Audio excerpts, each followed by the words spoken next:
Oh, okay. So, hey everybody. Looks like I never hit the live button before. Let's try this out. Yeah. So,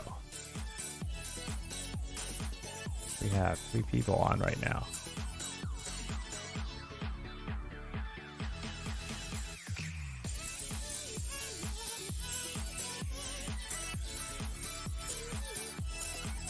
Let's see, is that thing working?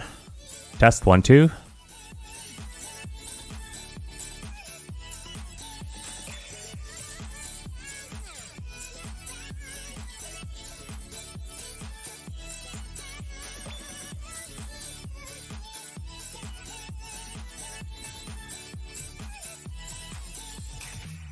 Oh, we got 4 people on.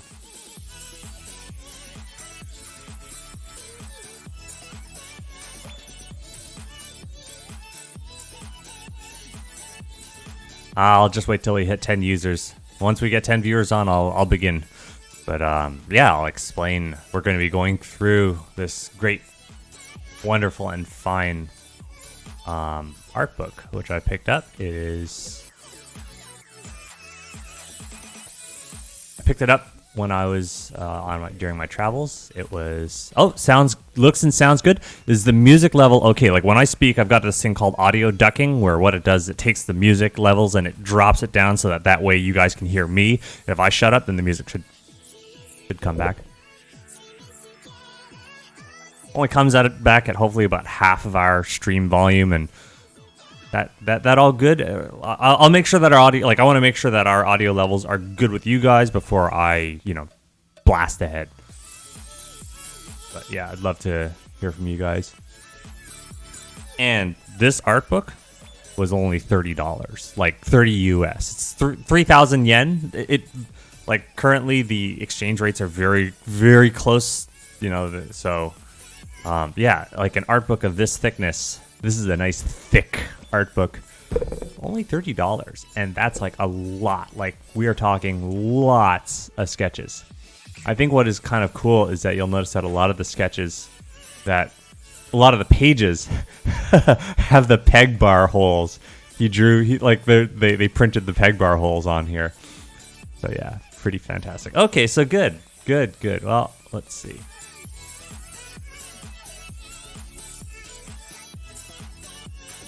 Yeah, and of course I've got my wonderful boogie board, which I'm going to be using to demonstrate anything that we pick up through the course of looking through this book. And as you can see in the title, I have set the ISBN number, so if you ever do find this thing on Amazon, you can pick it up for your very own and get a much closer look at it.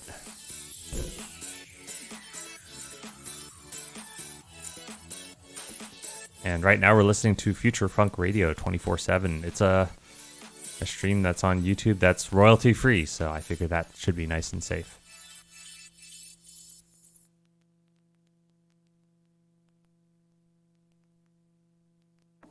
You know what? Maybe 8's what we got. Let's work with 8 people. Okay. So, first page. Now, there's a lot of things we can pick up right here. I got the camera zoom thing. One of the things I actually want to draw attention to is that first little hunk of mechanical detail he's got going on, because he does a lot of mechanical design. And one of the first things you should notice on this mechanical detail is not all the little fine, tiny details, but the really fine lines that you see here. These are his first pencil strokes. These pencil strokes which line up all of the mechanical details, and they stop this detailed stuff from going all wonky and crazy. It keeps everything lined up. So you gotta actually, whenever you're looking at sketches, you have to pay more attention to the guidelines than to the detail stuff, because the detail stuff is a lot easier to put in. It takes longer to put in the detail stuff, but it's easier to put in the detail stuff than it is to get those initial first guidelines, because when you are starting out, you've got nothing, and it's really hard to put down nice guidelines in the middle of nothing when you've got no guidance whatsoever. So let me just find a nice angle to draw it, because I got to stare through my microphone and my my camera setup.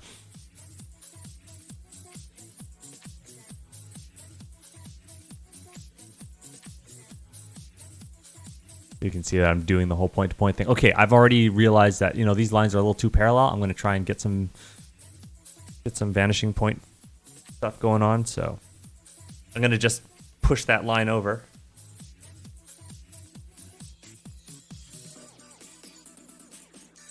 Maybe push this one over a bit. Maybe push that dot up there.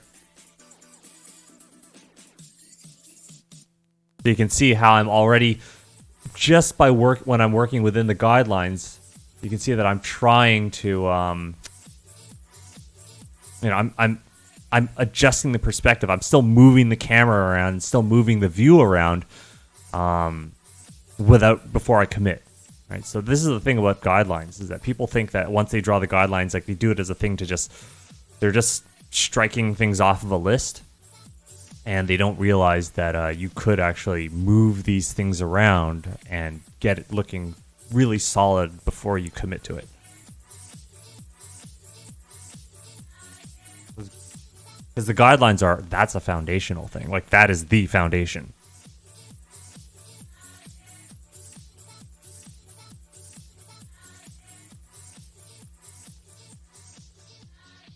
It's like you're sticking a post in the earth and then anchoring everything to it. I think maybe around here.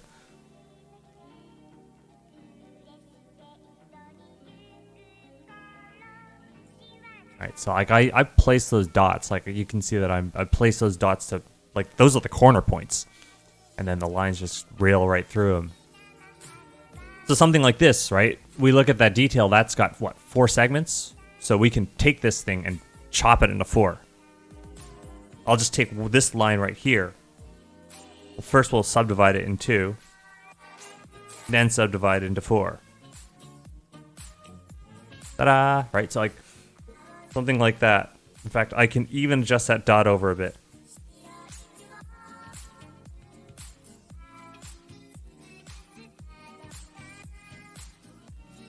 Right, you just take your time. It's like working with a piece of 3D modeling software.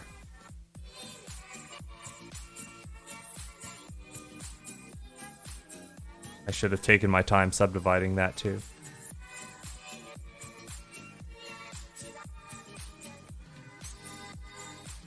Right, you can do all this stuff without needing a ruler. Like, if you can do this stuff without needing a ruler, it greatly accelerates your process.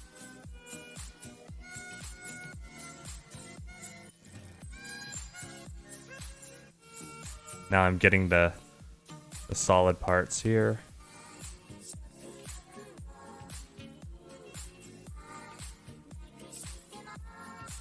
And I can line up.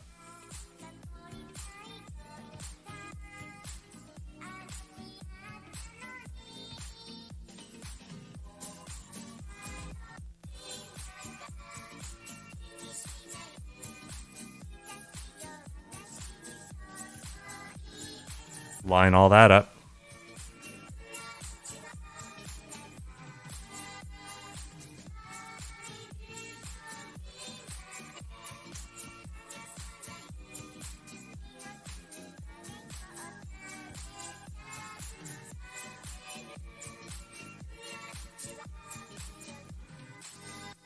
It's kind of funny, you start to look at this, it starts to look like his stuff. Because we're using the same techniques.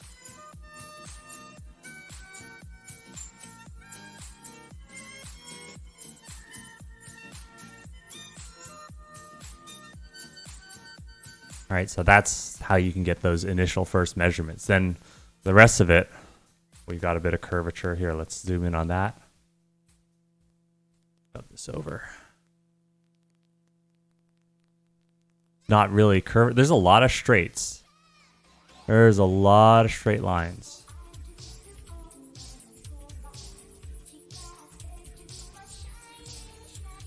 How do you make sketches on digital look as good as traditional?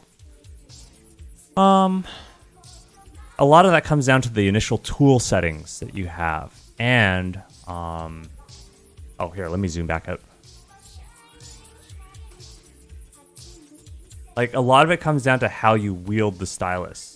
So, is that properly zoomed out all the way? Okay, good. Like, when you're working on digital, if you're using a Cintiq, it is easier. If you're using a traditional tablet, it's a little harder because tends to be that when people work on digital, they try really, really, really hard to get those lines to go exactly where they want them to. And when they do that, they slow down and then their lines move a lot slower. And when you're like on this thing, if I move my pen really, really slowly, the lines do not look good. Like you see, they get really, really fat. And also any tremor that's in there, it will creep in. And when you're working on digital, the stylus always has a bit of tremor in it. The only way to get the line to smooth out is if you actually move quickly. And what it's doing is it's taking all that wobbly tremor and it's just stretching it out. That's the thing. And so if you want it to look good on digital, then the trick is you use point to point. You have to draw a point like that, then another point like that. And this gives you temporary muscle memory, and then you can commit with the line going straight through. But you have to move quickly, both with digital and with traditional. So, but the thing is that with the digital, the problem is the hand-eye coordination. So the point-to-point, doing this, what this does is this gives you a temporary muscle memory, and then you can easily recall that motion. Then you can cut through again. So use point-to-point. It's very, very, very important. Very useful skill. And in fact, I think I can just demonstrate that for you right now if I have TV Paint loaded. I'm launching it right now. Okay, yeah. Alright, so if I were to show you here on the Cintiq. Alright. And is that gonna switch over? It should. Oh, hang on. I know what's going on. I have to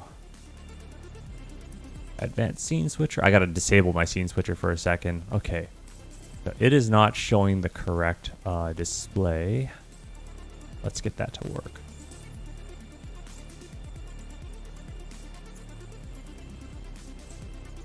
There we are. Okay. So if I turn my scene switcher back on. Okay. That's correct. That's correct. Oh, and now my top monitor is behaving strangely. Let's set that up. Okay, so now if I switch back and switch forward. Okay, good. Sorry about that. All right, so if I'm going to work in digital, then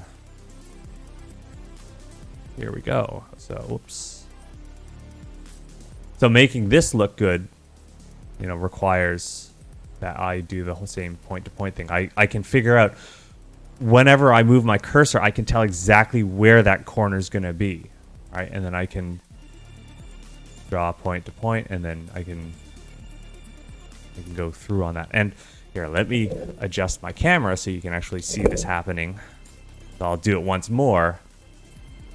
Yeah, I want to go from there to there, and it's a lot easier to make your movements with confidence when your pen's already been there before. Now, another key thing is notice that I don't use this. I don't use my fingers to draw. This is a fast route to getting a repetitive strain injury, by the way. You're going to want to use your whole arm to draw, and that's something that takes time to get used to. And not only is it necessary to do exercises to get used to it, you got to use the same technique when you are drawing for all the lines that you draw. Okay, let me just make sure I'm going to try popping out the chat so that way I can keep tabs on it. Hello, Andres. Okay, yeah, I do it primarily as a hobby. It's not like a daytime job. Here, let's pop up that chat. There we go. Okay, much better. Now I can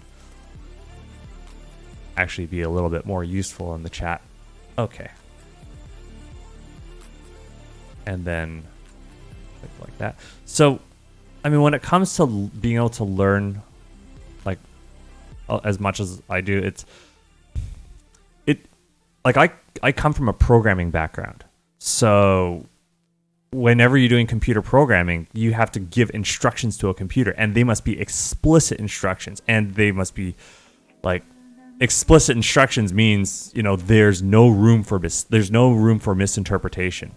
You got to tell a thing very specifically what you want it to do. So whenever I'm drawing, you know, it's like I'm programming, but I'm programming myself, and I'm teaching myself how to draw. I'm giving myself explicit instructions on how to draw. And then when it comes time to practice, it means that I would repeat it over and over until there's things I call front loading, or front loading means you have to think about it, and it sits in your conscious memory. And I find that I can only process like one task at a time if I have to consciously think about it.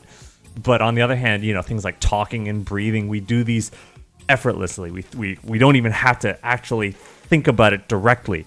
And this is how you can multitask, is that multitasking is impossible at the conscious level and is only possible at the subconscious level. It means that you need to get it to the level where you ain't even thinking about it. You do it automatically, like a reflex. It has to be brought down to the reflexive level.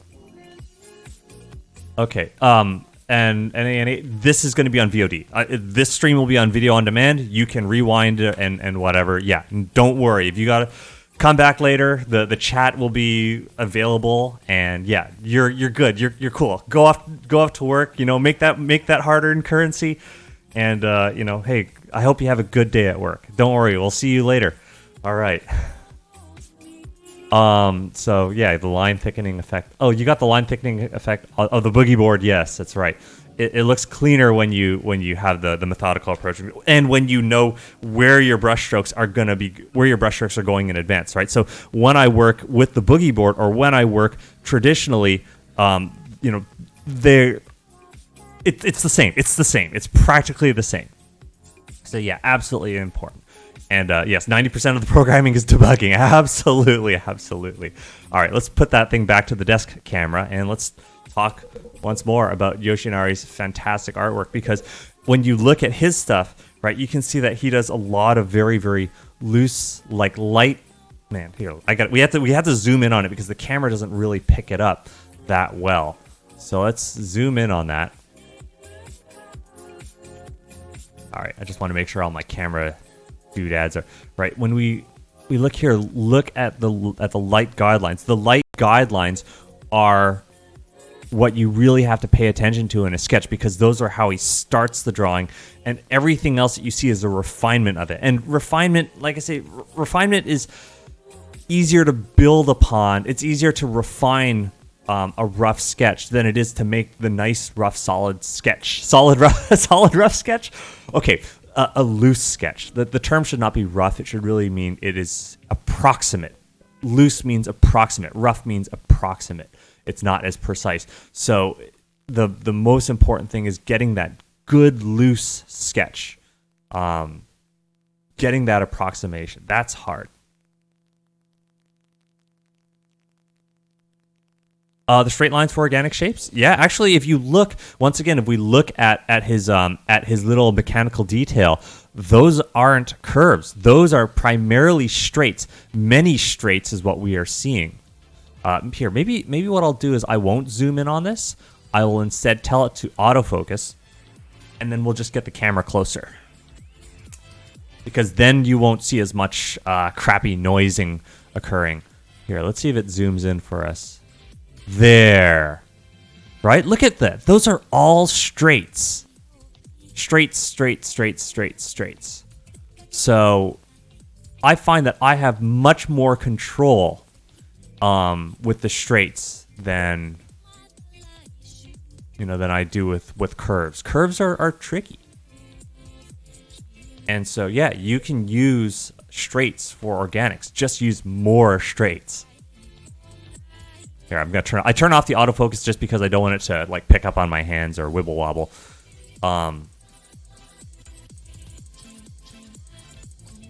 And yeah, I got this thing for like $30. I bought it direct at a bookstore in the country of origin.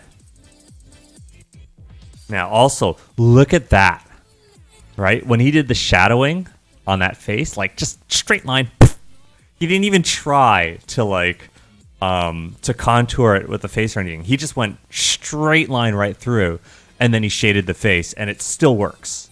All right, so it's another thing is I like how he'll do those kinds of very, very geometric generalizations.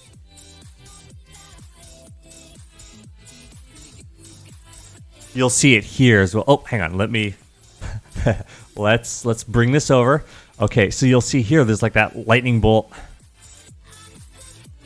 All right, look at how he simplifies here. Let's turn the focus back on. All right, so we can see this up close. There.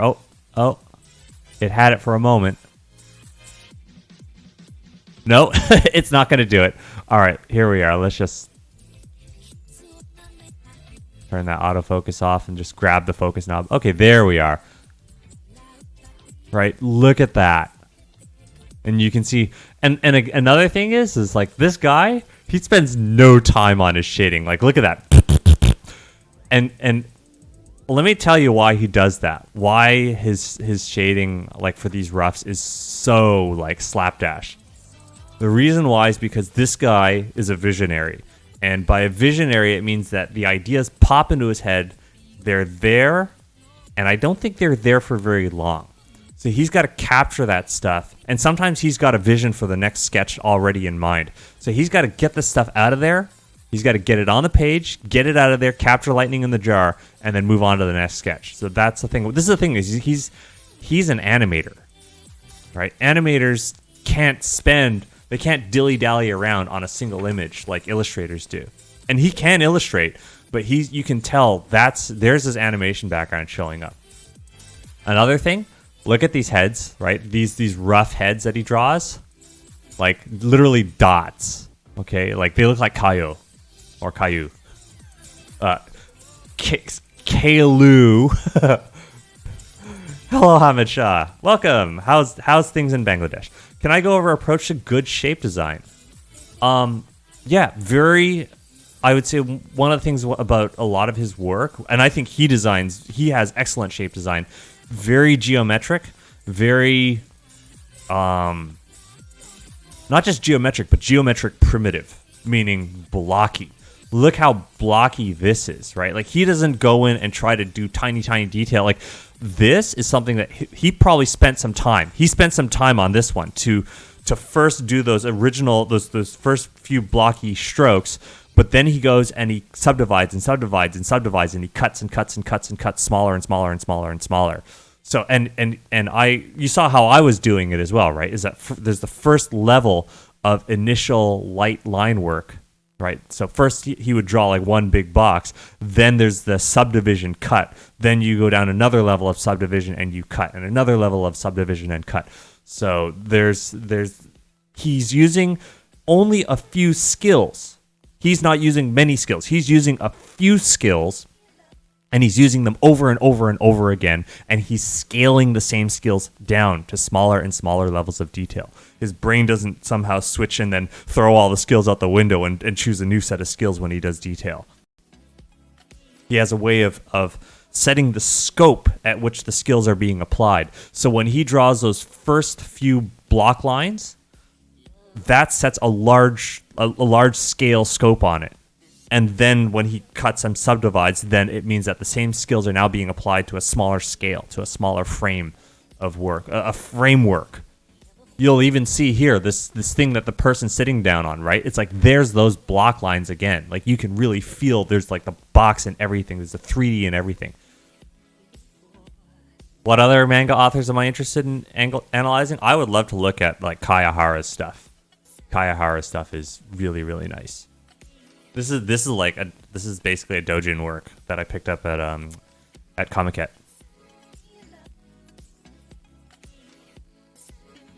Yeah, but again, like you'll see like how much he doesn't spend time in little fine details, right? Like you'll see here, like there's a lot of kind of very chunky, very, very chunky how he handles clothing. Not a lot of little tiny wrinkles. Big and chunky, fast and readable, easy to understand. Then there's things that he does in terms of how he handles the hair. Not just hair, but eye sockets. There's a double line going on here. You'll see there's very often, and I know we haven't even gone past like the first 2 sets of pages. Look at that double line on that arm right there. Double lines being used. And I'll explain these double lines in just a second. But I want you to notice all these instances of double lines being used, especially on this guy. Okay? That double line, you'll understand it when you look at his tree trunks, at this tree detail here. Let's get in close again and look at this environmental detail. Okay, is it gonna focus? Please camera, please focus. Or is it gonna stay all blurry? It's gonna stay all blurry. Okay, sorry. I guess I just have to. I'll just set the focus to be really close, and then I'll push this up real close. Okay, that's too close. Hang on. Sorry. Let's try maybe mid-focus. Let's try that again. Okay, mid-focus is too much. How about this focus? Okay, there. Now, do you see all those separate lines over that tree trunk? And you can see how there's like a little... I'm going to center it right in the dead center of the screen. You see how he's repeating that detail over and over again to show a ridge? These look like the lines in a contour map. So when I explain the double lines, you got to think that way. And if you see the holes here, right, these pockmark holes, I'm going to put in the middle of the canvas, right? Look at how he's got those same pockmark holes. So let's turn the autofocus back off. All right. So let me get a... I'm just going to try and get this thing on a... Whoops. I'm just trying to get this thing to show up on my monitor. Hey, thank you, Mom.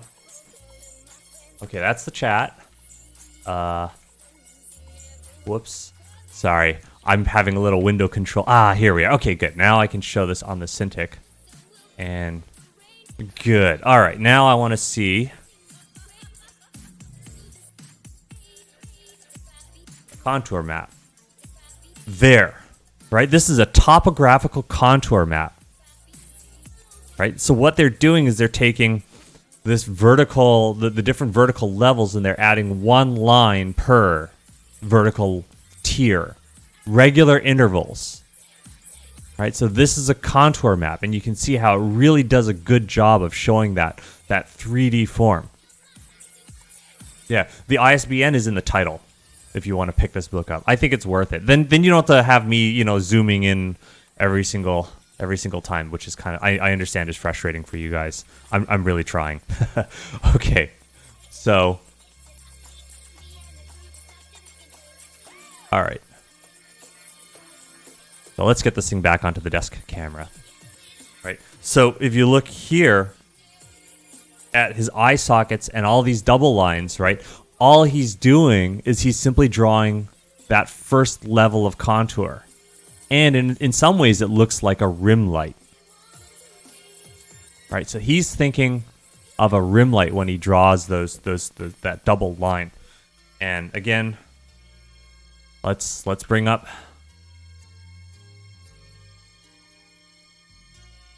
the Cintiq view. Okay, right. So if we look up.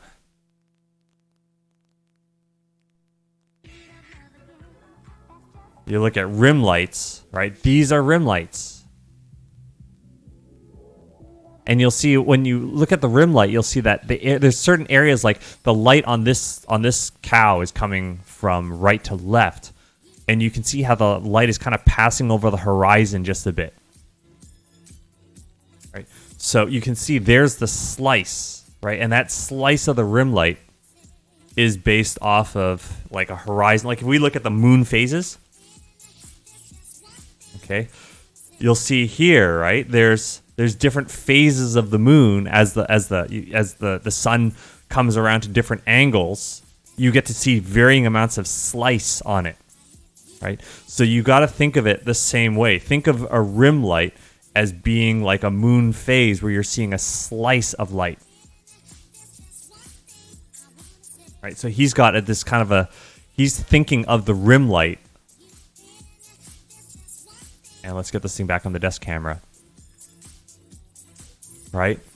Look at that hand, and you see the slice right there. So it's like, and again, on the back of that person's head, right there, you see this slice. And he's doing this constantly, like constantly. Look, like this, again, middle of the screen, right? You see like that left side of his face. And even on the right side, it's two-sided lighting. And then you'll also see on this drawing, like the second one from the right, look at the nose. Nose has that rim light on it. It's got that slight planar. And then you'll see on the right side of his face is a slight rim light. Like, you don't have to be painting to indicate light. And you'll see, like, tons of it here. In this case, like, he's really, he's got it where the light's coming straight on, and instead it's more of a rim shadow as opposed to a rim light, right? The moon phase has really switched over. It's almost a full moon on this character. But it's slightly to the left, as you can see. It's coming probably from like a 90 degree onto the side of his face. Oh, look at that. Right here. This little diagram of this little Reaper guy. Like, he's actually... this is his anime. This is a note. This is probably some note that he drew for one of his fellow animators to explain it to them. That's why I felt like, flipping through this book would kind of be valuable to people, because then, I can talk about a whole bunch of stuff that you see. Sorry, we're only 3 pages in. We're going through this at a snail's pace. And then look at the chunky, right? You can see really how he's using the boxes to, it's like when you use the boxes are, or I should say his figures are a smoothed down version of the boxes. And then you can see how he does like finer details when he draws his robots. It's like chunky. But it's like a finer levels of chunkiness that he breaks down into.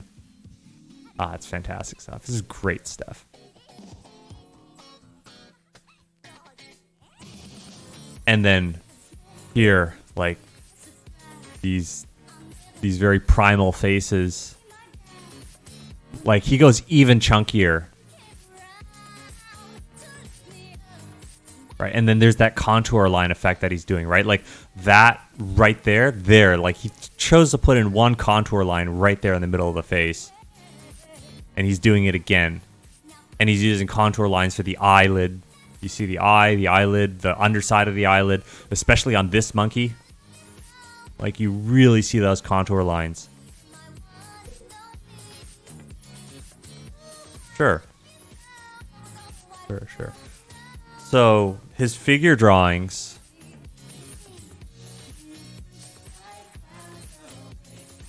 I would say, like, this figure drawing right here, what this really, I would actually say this is not the greatest. And one of the reasons why I say it's not the greatest is because the stance. The stance has the feet widely spaced apart, but they're not very far in front of each other. And so, like, I feel like this is a better stance. The reason why this stance is not so good is because if you decide to start chopping, or if you thrust, or somebody thrusts at you and you have to dodge back, you're going to be off balance, right? So in this case, you would probably want, like, instead of your feet being like this, you'll want your feet maybe a bit more like this, because this means that you can now dodge back and forth and side to side a little bit more. And this that's something that comes from Shadiversity. There's a YouTube channel, I guess it's like University, but it's like called Shadiversity, and he talks a lot about bladed weaponry and medieval fighting and swords. Fantastic channel. It's spelled SHADIVERSITY, so Shadiversity, and he's like a major like bladed weapons nut is what I would say. And he explained, like, a bad stance is one where your feet are just side by side. They should really be a little bit more front and back. Then you can dodge in 2 axes and not just one, and you don't get thrown off balance as much. Things like that. But this definitely looks like he's kind of set up for an overhand chop. I like how the arms are one in front of the other. There's like some spacing in there, which means that you can at least turn the blade, which is kind of nice. I like there's a nice hunch to the figure.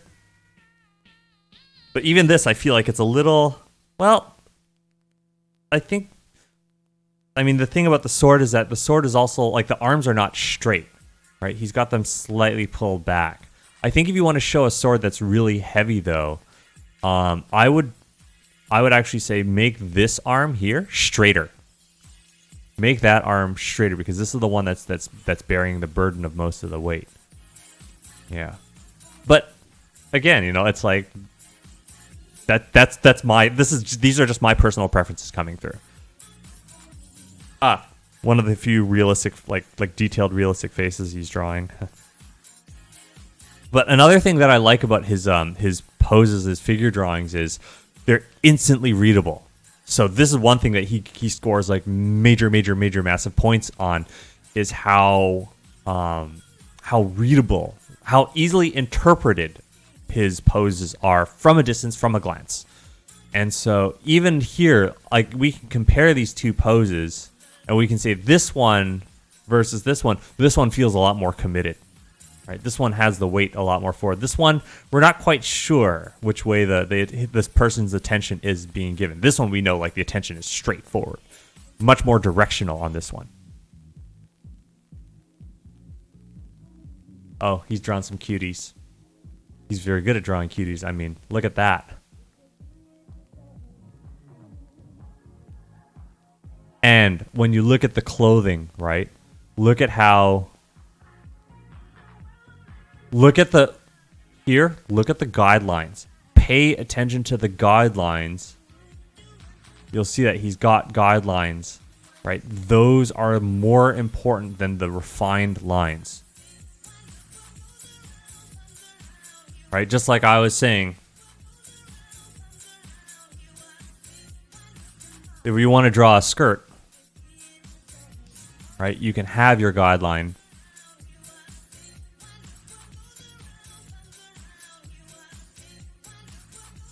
And then from this rough guideline, now we can do, I'm going to draw a slightly smaller circle, or maybe a larger circle. Okay, so I got a small and a large, and then I'm going to draw radial guides. And now that I have the radial guides,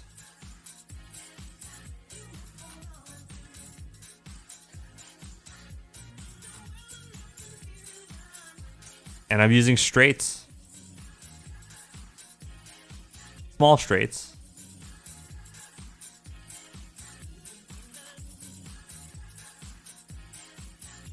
And I'm just taking my time.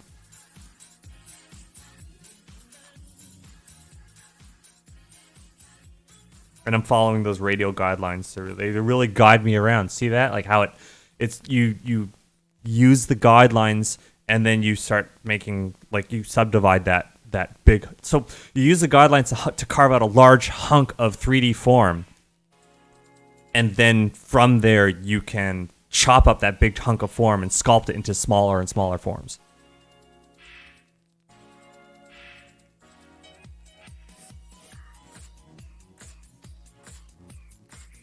And then we can just make these tube folds. All right, so skirts are, oh, right, and then inner.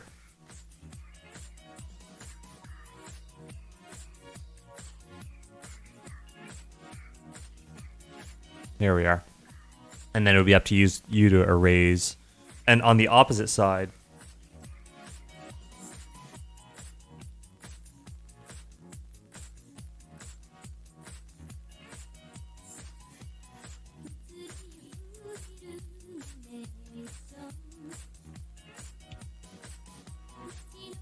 right?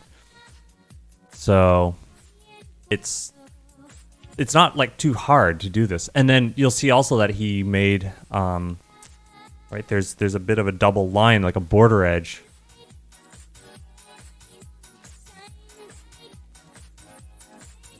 right? Doing this, like doing these extra details is easy.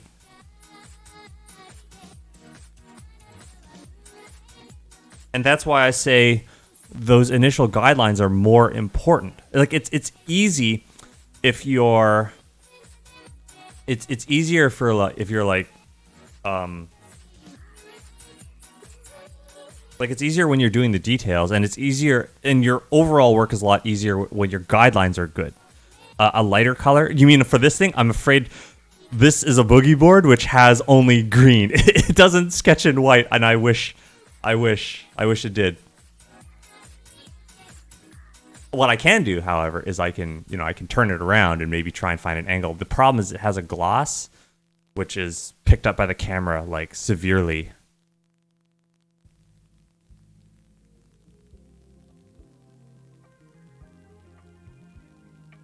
And then, when it comes to his figure drawings, I would say, like, it's kind of hard to... well, actually, here, let's go to his unclothed figure drawings. I'd say it's kind of hard to analyze his figure drawings, and the reason why is he's eliminating a lot of stages. And what I mean by that is, it's like, if you're working with drawing is almost like working with math and mathematical equations. There's often stages and steps in math, and sometimes when you get to the really higher levels of it, you can do some of the calculations in your head to save time with not having to write it down, and the things become a lot simpler. In his case, when he does figure drawing, he's doing a lot of the steps in his head. So it's hard for me to actually show it to you. But what I think he's doing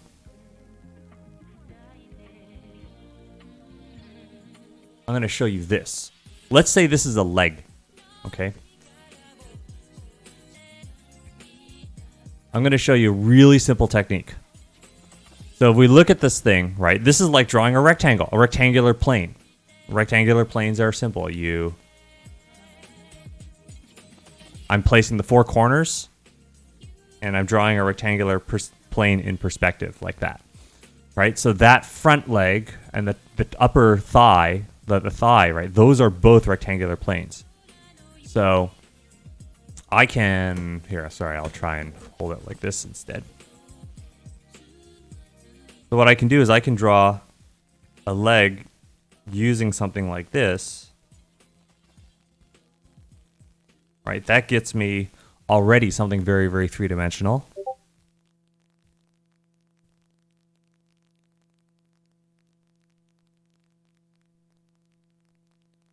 And you can see how three-dimensional that's starting to look.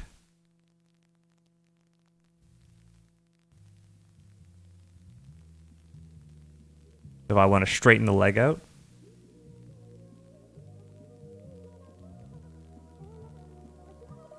And once again, we can start chopping planes out of this thing.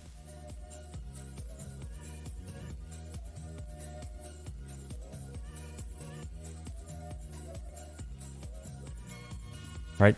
So, as you use, like I say, it's not about learning a zillion different skills. You learn like one or two skills, and then you use them over and over and over again in different ways. And so this is like, when you learn how to draw boxes and you do all your box practice, what are you doing? You're constantly drawing quadrilateral planes all the damn time. And then if you're doing the box exercise correctly, then your box exercise is like this.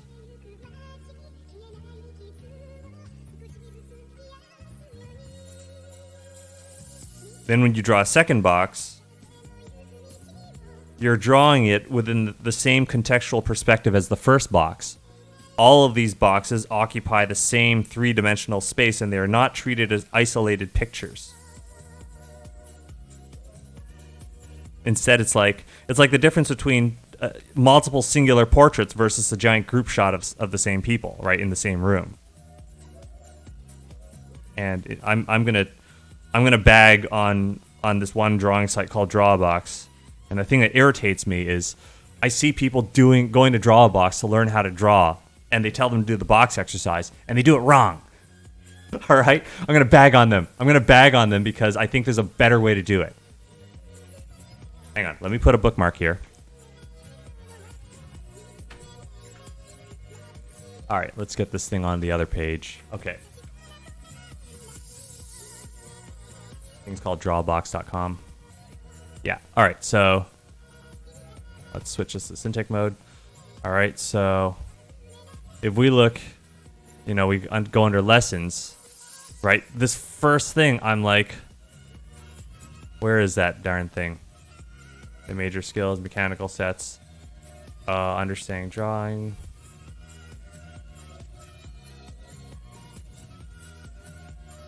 Boxes. Here we are, regarding perspective. Like, this is all one-dimensional. Darn it. Where's that one that he did? He had, like, the organic perspective. Is that it? This one. Yeah, this bloody thing. So this is organic perspective, but it's like they're all kind of randomly rotated.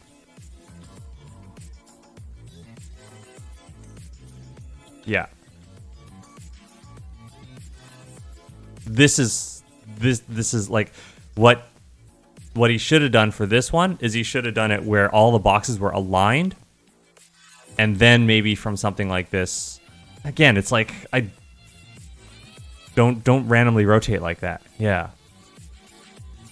Right? Like this is just really, I don't know. It doesn't chain together their perspective, and I don't think it teaches you, like, it's like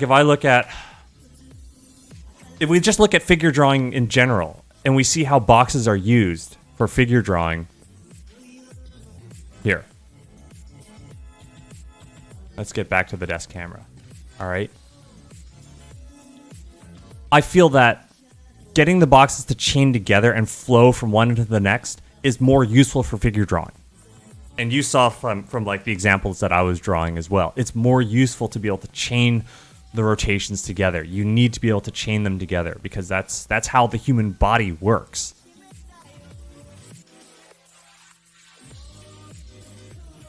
And then when it comes to drawing hands, now hands are tricky for a lot of people. And the reason why is because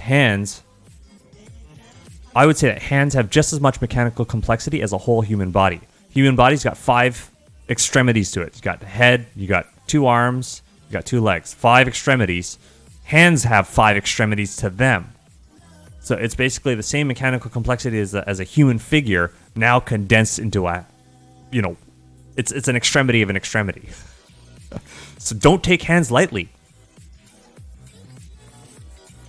And so if you need to draw hands, then... Uh-oh, I misplaced my stylus. Here it is. Right, we can draw this big meaty part here of the hand. We can Yoshinari that, right? Boom, just block the darn thing off. And then each finger. So I went and drew 3 lines. That's because each one of these is a rectangular plane. Right, now I know that fingers aren't paper thin, but this still gives us a really good starting point. And it's almost like this plane here is the underside of this finger right here, right? Then the top of this plane is like the top of this finger here. So we've pulled a bit of an Escher. We did a bit of an Escher here. So we went from the underside and now we're on the top. We kind of made an Escher / Mobius strip. So I can draw like a fingernail like that. And then we can kind of boom, boom, boom, right? There's the blocks. And then I can push through. And now I've got the other side of the finger like that. Right? I just pushed past and found the other side of the finger.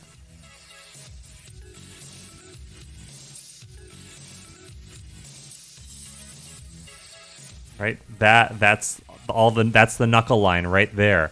That line that I just drew there.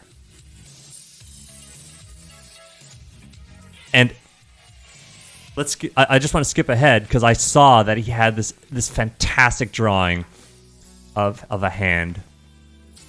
Oh man, he really draws really good cuties.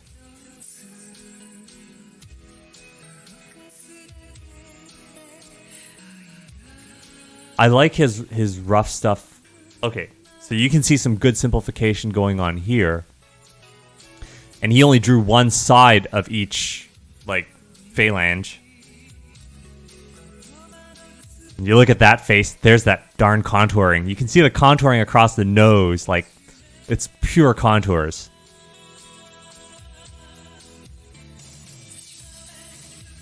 And then you'll see here, like,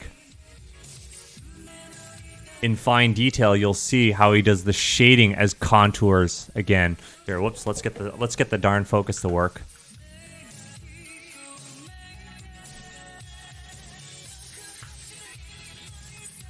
All right, so I'll turn on autofocus and just pray that it works. There you go. Is it focusing? I can't really tell if the darn thing. Oh, come on, Logitech. Make a oh, there we oh. There.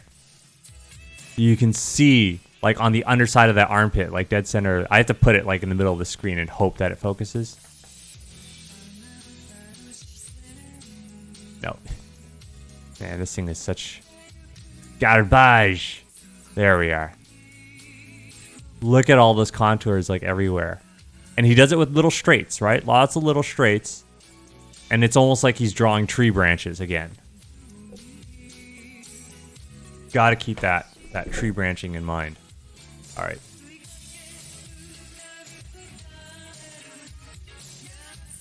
This person all covered in wires or vines or ropes, ripping free. Like, you can really feel this exertion. This is a term I like to use, an exertion of force. It means that he's struggling against. And then he snaps out, right? It's like, that's pretty cool. And you can see all the ropes going slack. So they're tight because they're straight. But then they go slack when they're loose, once he snaps out of it. It's great.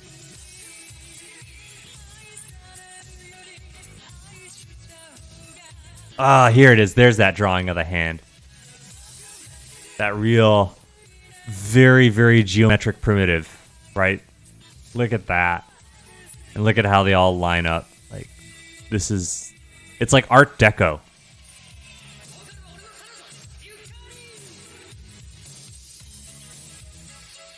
Like, if we look at...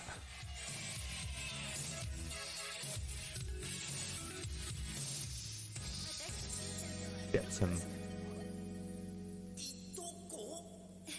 Right, you look at Art Deco, you look at, like, say, the Empire State Building.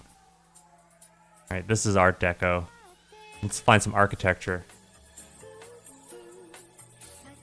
And their sculpture.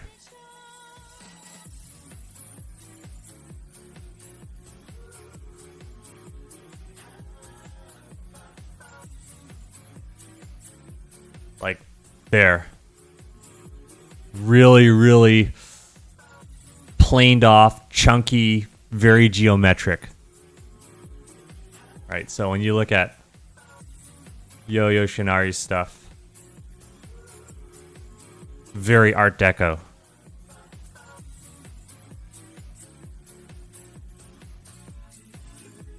What I like is you know, it's important to look at where their influences are coming from. Right, then you can go to the source and you can start looking up Art Deco artwork and start understanding, you know, what is he incorporating here. These are really good skulls. Like, holy cow. That.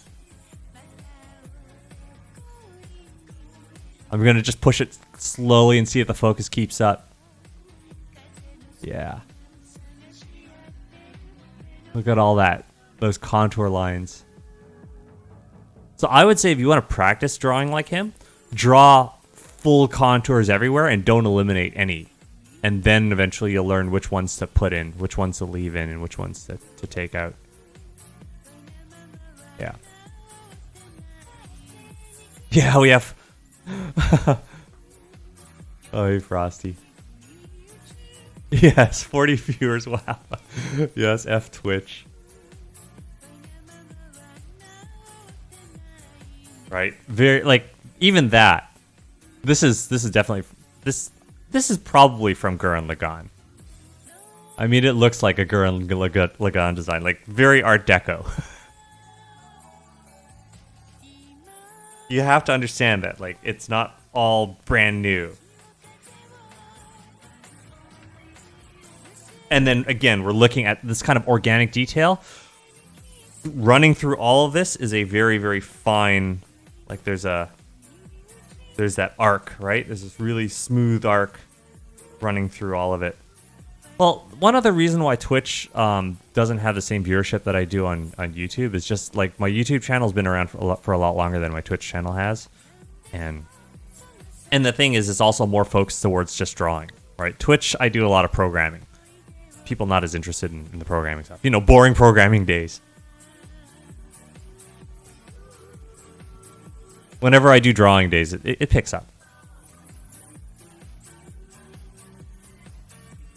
Yes, he's got a big bulge. That's his joint. That's the joint for his legs. It's his main axle.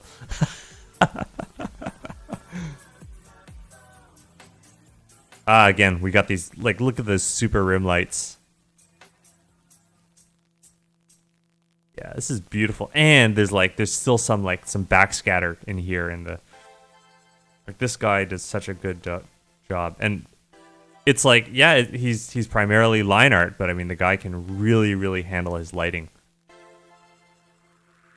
Like, you also see here the separation of the lower plane for his nose and the upper plane, right? The top of the nose, which is cast in shadow. So this underlighting that's, here, let's see if it focuses, and then just push it up slowly.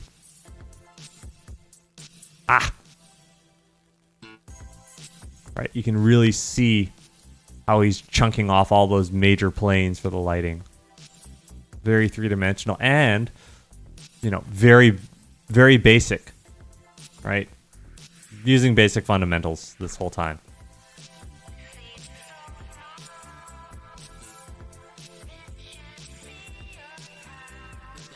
More cuties.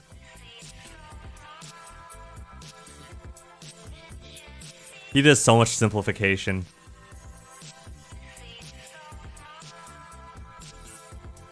And if you're wanting to know how do you simplify like this, you just got to do animation. You got to do animation. And the reason why is because when you're animating, you're going to do a lot of repetition. You're going to draw the same figure over and over again and from different angles. And it will teach you how to simplify. And the way in which it teaches you how to simplify is that first, no, I haven't switched platforms. When you draw the same figure over and over many times with the same subject matter many times, you find shortcuts. And the reason you find those shortcuts is because your brain says, I don't have to draw that detail, do I? Again, and then your brain will just naturally throw out unnecessary details. It will throw out unimportant stuff. So it's through repetition that you eventually learn to throw out unimportant details. That's how you learn how to simplify and make for stronger designs. Like, I mean, we can big brain this and I can talk to you theory all day, but I mean, I learned it by doing animation, and I eventually just realized, like, you know, this isn't, I learned the instinct. So, sorry, you're going to have to brute force it. You're going to have to learn it through brute force. Oh, I love it. Yeah. You can see, again, in the clothing, right? You can see those major planes, how he handles the lighting. It's same skill. It's like those first few pages I can talk about those major skills, and then the rest is just chunk. Did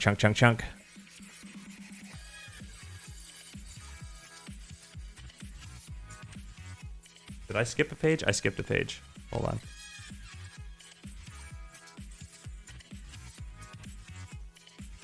I don't know what this is, but if I had to guess, this almost looks like how he's explaining drawing lightning, and like these circles almost look like, you know, how large the burst has to be, like how to draw a sputtering pattern, or it looks like some kind of animation guide. This guy's stuff is full of animation guides because he's like an animation director and a character designer. He's constantly having to explain things to subordinates and his colleagues.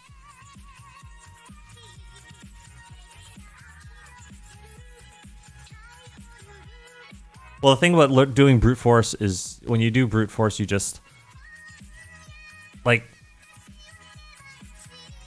when you have to do something over and over again, you get lazy, which is good because the laziness tells you it's like, man, I don't need to do this part. Like it forces you to become efficient, right? Laziness breeds efficiency.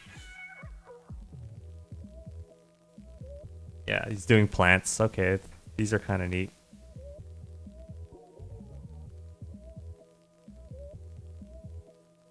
These are like running cycles. And the other thing is that like this run is kind of a gangly run. He's drawing like how a kid might run. Oh, this is a storyboard. These are storyboards. It's like drawing a girl looking inside a dollhouse and then zooming out. And then drawing the interior of the dollhouse so you see the eye like right at the window. That's great. And just look how well modeled the eye is. Like it's very the guidelines again, right? Like you can really feel the outer eyelid. Like you can feel the thickness of the eyelid. It's like if you took a sphere and then you cut a slice out of it like a melon, right? It's like a thick melon skin, like a melon rind. Oh boy! And then it repeats because you can see looking into the dollhouse, and then there's the eye, and then looking at it, and what's in there? It's like it's another doll. It's very, very meta. Very, very, very Inception.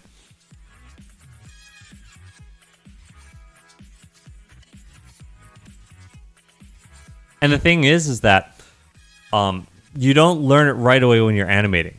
Like you'll animate something, you'll do something over and over again, and then what'll happen is you're gonna go to bed exhausted and say, "Man, I had a hard day." And then during that night, you're gonna be thinking, you're gonna be dreaming of ways to do it faster, and then the next day you're gonna animate again, and then you're gonna be like, "Okay, let's try this new stuff." So the thing about animation is that you don't feel the benefits right away. You suffer the first day. Then you sleep. You earn your sleep. You're going to earn that sleep. And then the next day it gets a little easier if you've thought of any ways to speed up the process. And you're still going to work. And all it does is it means that you're going to have a little bit I'm not going to say that you're going to have more energy. You're not going to have more energy. What's going to happen is your energy is going to be better distributed, better used. So you're going to get a little bit further because you're more efficient. But you're still going to work yourself dry with the animation. And you're going to have earned your next day of sleep. And then you're going to have dreamt about more ways to speed things up. And that's how it is. You're always working yourself to exhaustion with animation, but you become more efficient. You'll be able to get more work done before you're exhausted. And what happens then is everything else actually, you're able to do more things. You're able to do more things with the same amount of energy. Hey, that's totally Yoko.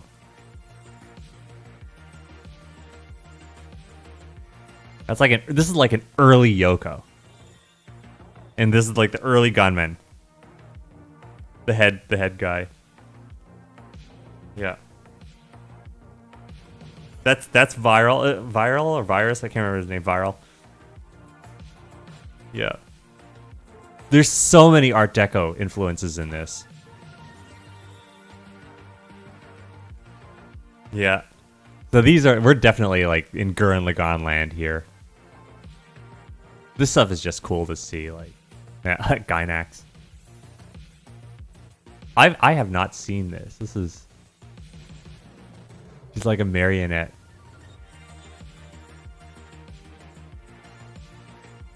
And look at those little people. Holy cow, she's huge then. Yeah, these are his more realistic characters, but even so, like, really simplified for animation and beautiful. Like, just... And if you're looking at something like this and you see this giant sea of empty space and no detail, right? Like, this is something that only comes when you have, like, a stupidly high, strong sense of form. Will I be doing art on my YouTube and what art? Not really. I mean, it's like, this is something I can do because I came back and I had a book that I wanted to, go over. I wanted to explain. Yeah. So the only way you can handle seas of no detail, like giant seas of white, is just, you got to have stupidly strong sense of form. And that just comes from doing animation and doing tons of it. It comes from experience. So this is a kind of thing that you can't just jump into. You got to have a certain level of, you must be this high. You must be this high to ride the ride. Yeah, it's viral. Oh, it looks like more. That looks like another Yoko, another drawing of Yoko.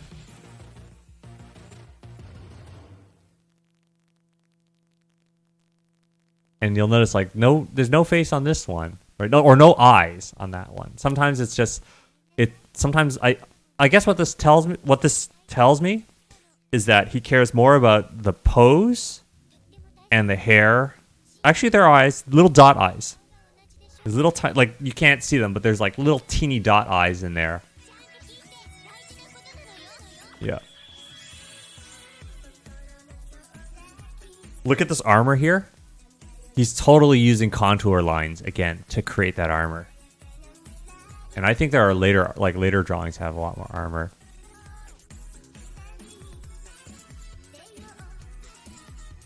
Great drawings. So nice and simple.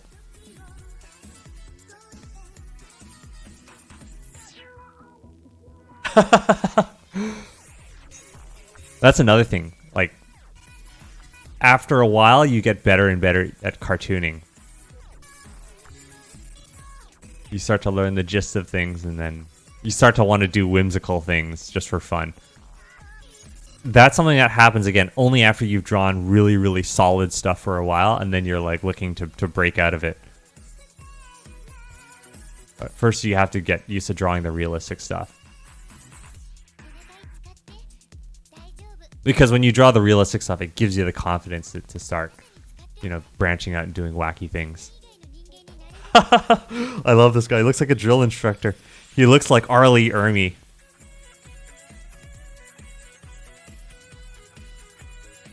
It's a great, here, look at that dog drawing. It's fantastic. Yeah, these are probably like his photo and life studies. Yeah, giant seas of white, like the minimalization. Same thing here. There's a lot of minimalism, but chunky, very, very chunky.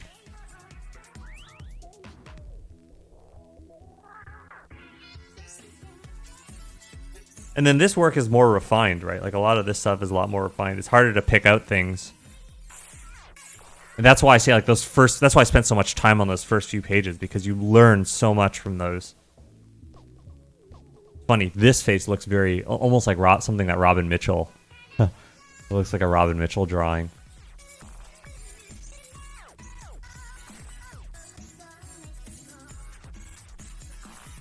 And then, yeah, his clothing studies, right? Like, he doesn't draw any heads because he's focused, right? You can tell, like, when he's trying to study something, he's like, yeah, I'm just going to study just the arm, just the sleeve for a while. So he does focus studies, He doesn't try to draw complete illustrations all the time. When he wants to learn something, he'll draw, like, this sleeve in multiple poses. Just do it all in one. Study those wrinkles, and like, you have to understand that these drawings aren't just him dictating what's going on. Like, these are a search. You're seeing what he's been searching for.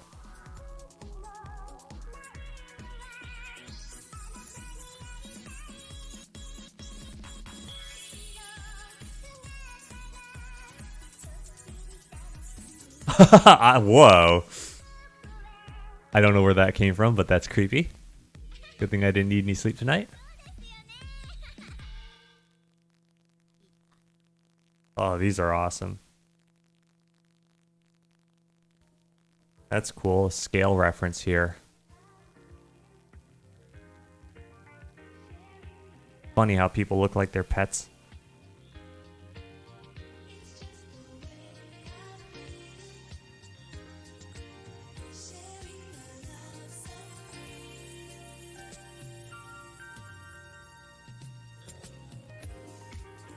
Yeah, I like how he's kind of really doing that kind of that peaking.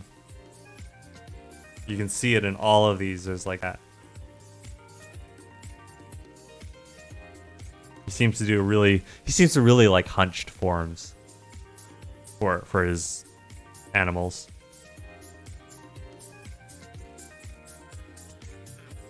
Okay, I wish I understood Japanese because I don't know what these two people are saying. I'm gonna hold it up real close for the camera to focus on so people can. So somebody out there who is in the audience can pause on that frame and translate. Come on, camera, please focus on it. Even for a moment.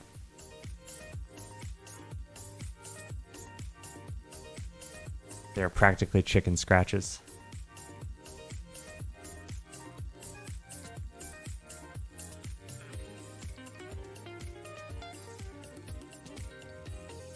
Really cool, like how he does these.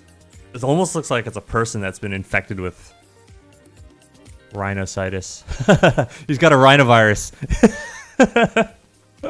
This guy has been infected with a rhinovirus, which is another way of saying a common cold or nasal infection. Interesting how the head and like the upper body is really like a direct kludge of the rhinoceros.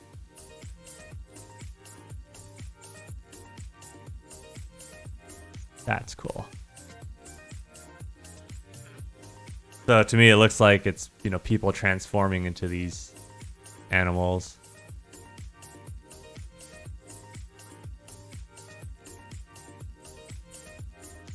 Wow, that split kick. Like a straight vertical line. Nice little bit of fan service right there. And then you can see like the little motion lines like on him. It's like, this is a great, beautiful drawing.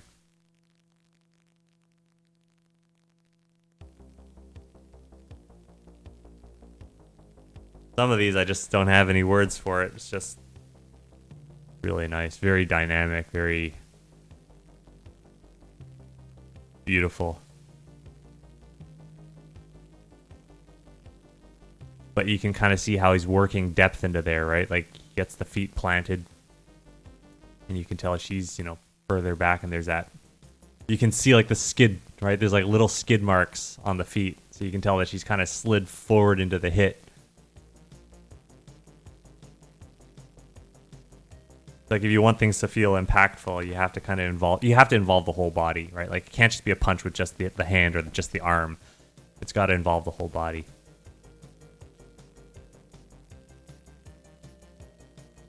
I think that symbol, like that means go go go go. It's like a rumbling.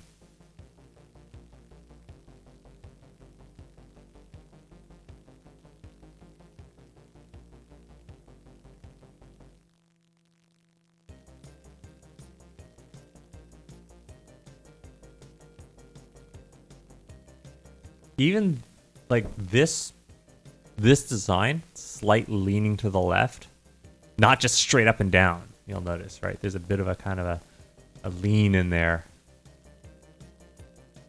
Keep things interesting.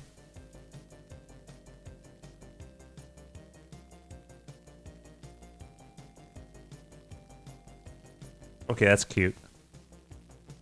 Little spider mage. And she's got, it's basically her hat is like a little spider. That's great.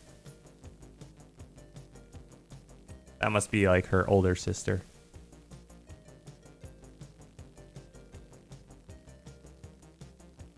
Oh, it's all sticky. You can hear that in Butter's voice.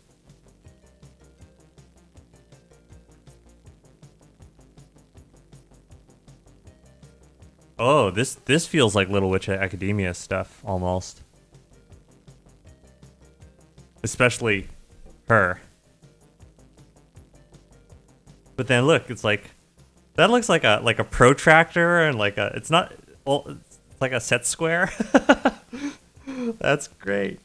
And then remember I was saying about contour maps, right? Anytime you see this overlapping armor, or if you see the dress, how this is split into contour maps, right? You can see lots of those contour lines. Even these sleeves, like that's really cool. Right? It's like you can really kind of feel that. And you'll see like when it comes to clothing design, you'll see that there's a I don't know what to call these. I guess you can call them piping. So piping is something that is used very often in Japanese character designs. In Japanese clothing designs, they often have piping. And the piping is found on the ends of the clothing. So on the end of the sleeve, you'll find it. There's no piping on these stockings or these long boots, but that's where, if you're going to put piping on them, you put them on the opening, on the ends of the fabric. You can see a bit of it here. There's kind of a border edge. In this case, it's a thick border edge. Here, sorry, I'll point with the pen because it's not so fat. You can see that, right? There's a border edge and a motif. That little loop that you see here, right, is being repeated up here. And so once you devise a motif like that, you use it over and over again. Same with this looping, how it's kind of used over and over again.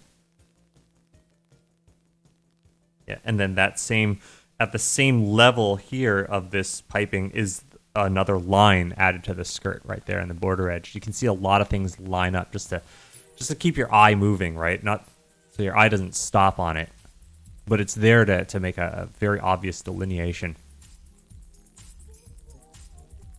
Yeah, but this guy, like, you notice that like eyes are probably one of the last things he draws because you'll see so many characters which don't have them. So he cares more about the hair and the head and the overall pose more than he cares about eyes. And that's nice because it throws a nice monkey wrench into the whole saying, oh, eyes are the window to the soul, blah, blah, blah. It's like, no. Actually, body language reads a lot faster than eyes do. Yeah, sorry, I'm just trying to flatten that out so you can see it.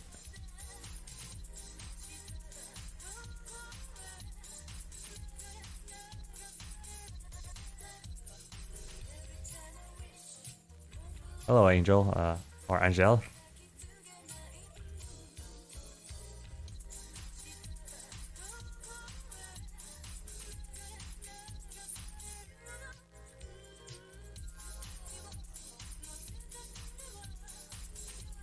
These are...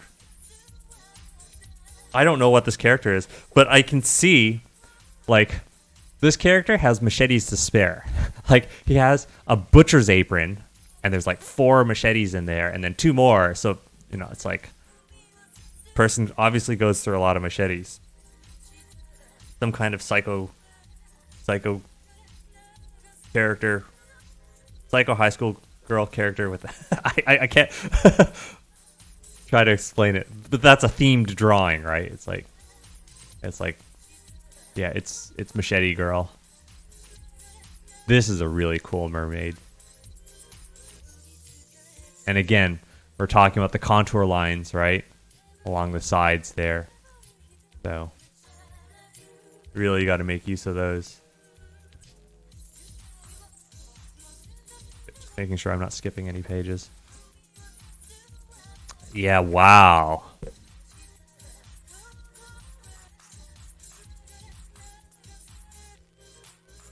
So she doesn't have arms. She has wings, but no arms. And notice how high up those wings connect to the back of her neck, like on an actual bird. So the thing about flight muscles is they actually connect up really high, so it's like you can see just how much, like, this person, like, he's really studied birds. And then, oh, look at the face, right? It's like the head, like the hair just kind of closes over and it becomes like a bird's. That's real. What a cool design is. That's such a cool design. Bird girl.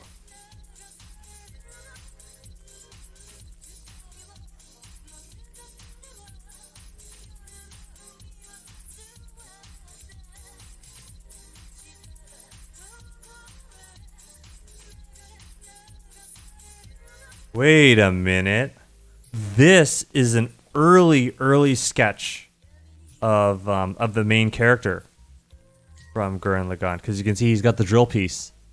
This is probably how he first looked, because he's got the goggle and everything. I love this. Lots of I don't know what to call this. I would call this underbrow eyes. So there's different ways in which you can draw. Like if I draw a person who's looking upwards, this would be the horizon of their cheekbone, like that.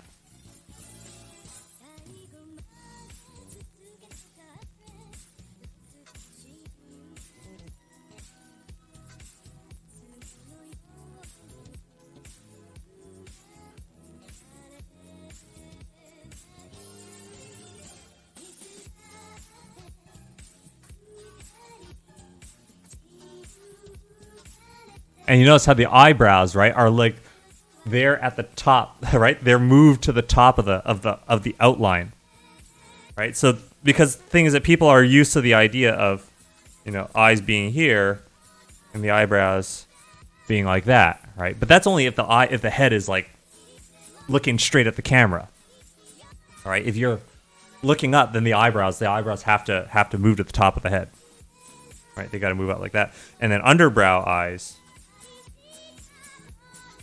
Right, this is... Sorry, I'll move a little. Oh, I better lock that, because if I hit that button, I delete everything. Right, so if I draw, you know, like a forehead brow here.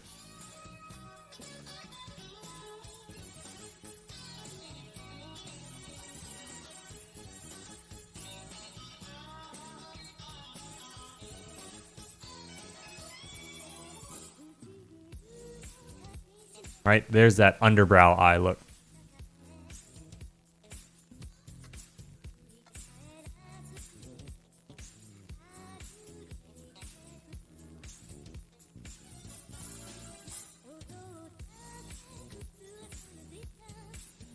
Right, that's the look.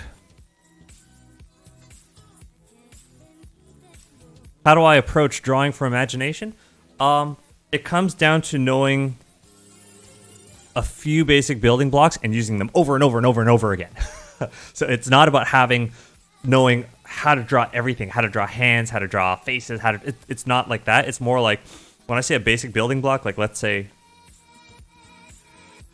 if I can draw boxes, like literally drawing a building block, right? This I can draw from imagination pretty effectively. And I can chain these together. This is like the major skill which I use over and over again. It's a faithful skill. It's reliable.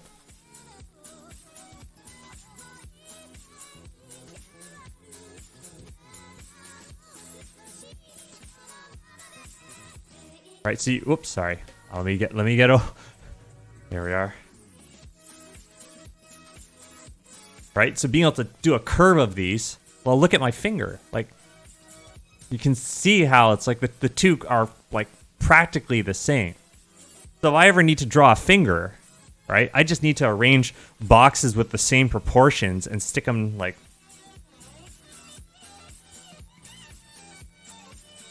And I can even I'm going to shortcut this and just draw the top.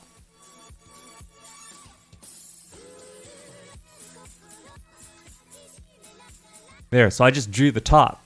Boom. Now I can...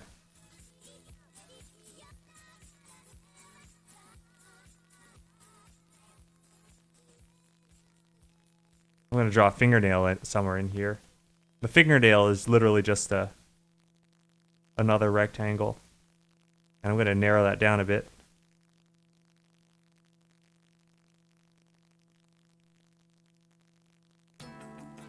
right? So drawing from imagination, it's literally just learn how to draw your basic shapes and then learn how to arrange them to make the things you want. Especially for fingers, especially for hands, and yeah, cylinders are harder to control. Like boxes are good for fingers because the finger has a definite top to it, right? It's got a definite top plane and an underplane and side, right? So when you look at this thing, like especially my thumb, like you can there's there, like look at that angle, right? Like there's a plane like right here. There's like that freaking tendon sticking out. Like I'm a walking anatomy lesson.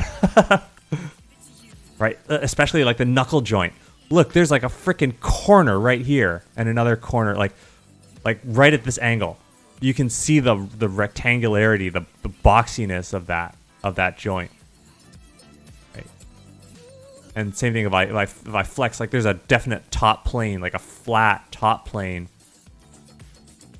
to that. Now there's a bit of a curvature to it, but you could still flatten that out. This pad, it's called a boogie board. Right? So I mean for like a fist, you know, I could definitely just flatten it out. So the thing about drawing is that you can work with approximations. Right? That block is like literally just the thing that goes from here to this corner to that corner. And I just didn't round it out. You can work with approximations. To draw realistically, you only need approximations. You do not need the exact thing. The thing that's important about drawing is not how it looks. It's how it reads. And reading is interpretation. It's how people look at what you've drawn and how they are interpreting what you're drawing. That is what's important. They need to... So you need to draw in such a way that people interpret what you want. Not so that things look how you want them. Like... Because at the end of the day, you're creating entertainment. You're creating entertainment for an audience. You're drawing for an audience. You want them to interpret things. You want things to come across to them in a certain way. It's how you present your ideas. Drawing is a way of presenting a three-dimensional form, the ideas you have in mind. And so the presentation is all about how it's received. It's all about how it is interpreted and read. So draw how it's draw for reading. Draw for... don't worry about how people, how the thing looks. Don't worry if it looks not exactly correct. If it's somewhat approximated, that's okay. If it reads well, that's all that matters. That's where it counts. We look at all this like fine lining. Here, let's get close. We can see again contours, right? Like things, all these lines still follow the form, even if they're kind of hatching over like bandages almost. In fact, you can kind of see on that arm, the lower arm, it's like you draw large pieces of tape first and then you subdivide them. Ah, come on, camera, please focus. It focuses. It always over focuses. Maybe if I flatten this, it will. I'm really trying here. Okay. Yeah, so you can really see those individual bands of parallel lines. If you want to draw like that, yeah, let's start with a simple cylindrical section. And the interesting thing about the cylindrical section is that it can terminate in a rectangular section. So you can draw like something which goes from rectangular to circular, to a circular section. So it makes this part here feel meaty and soft. It makes this part here feel bony and hard. And then we can start drawing one overlapping band like that. Another overlapping band like that.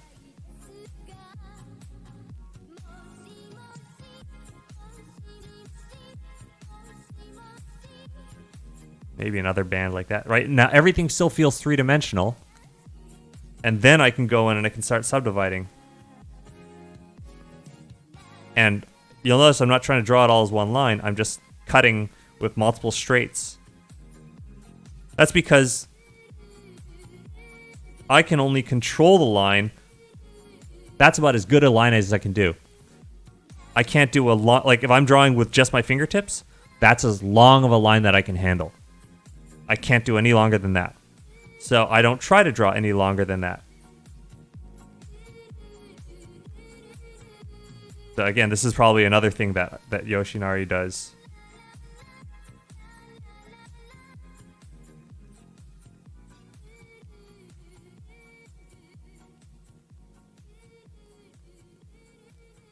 And if you are in fact using the same techniques and you figured it out, it's going to look like his stuff. Which it already got it. It looks like I got the technique down. So I guess what I do is a lot of reverse engineering, right? Because I do programming, so sometimes I'll look at a computer game and I'm like, I think they might have done that, right? They must have used this particular technique and this particular technique to get that done.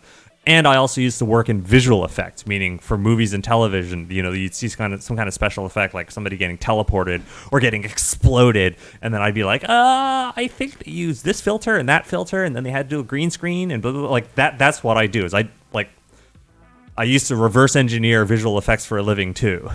Or sometimes if they ask you, we need to make the person explode. We need to make, we've got a laser pistol. We need to make the laser pistol, we need to make it like light up the room. And then we have to figure out a way to do it. So I've done a lot of engineering and reverse engineering.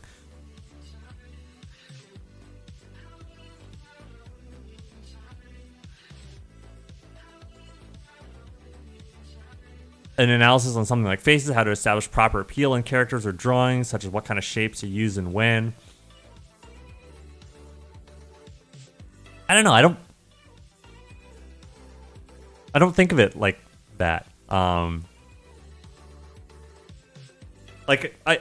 not so hot on like hard and fast rules where it's like you have to use a triangular face for this, like a triangular shape for this, or a rectangular face.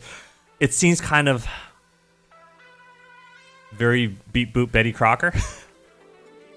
I'm more in favor of being of relying on instinct, and that means that you draw tons of different characters, a large variety of characters, and then in a lot of times what happens is I get a vision and I draw according to that vision, which is how he does it too. It's like I think the human mind doesn't want to have something so cut and dried. Although, it's like having something cut and dried means we are saved from the trouble of having to make a decision, right? It means, we can act like a pachinko machine, right? You just throw a bead in the top and whatever happens according to the rules. Hello, Kozlik. But what I would say is they drew the bags under her eyes, which really kind of gives her this like it definitely gives her a very edgy appearance. She looks like Chigusa from Battle Royale.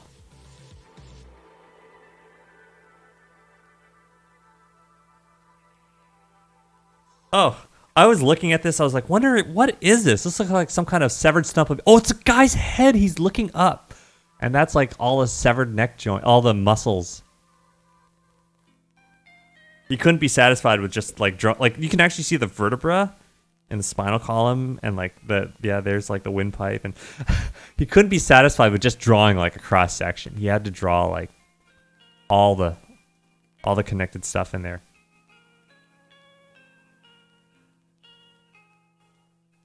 And another thing about when it comes to faces, like drawing faces, you'll see this. This is totally like an emoji face.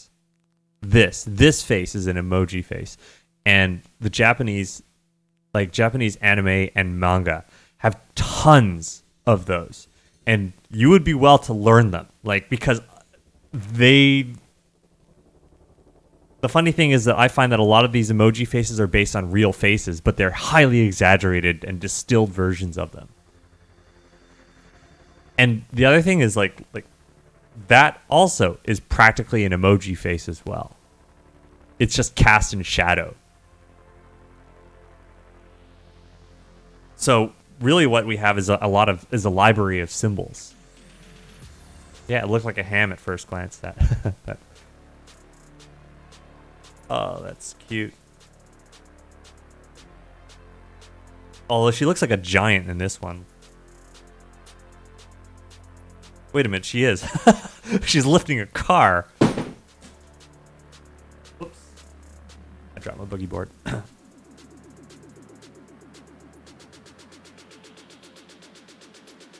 Like these are probably like sound effects that mean like boom, boom when she's walking around. Oh, she destroyed a chair.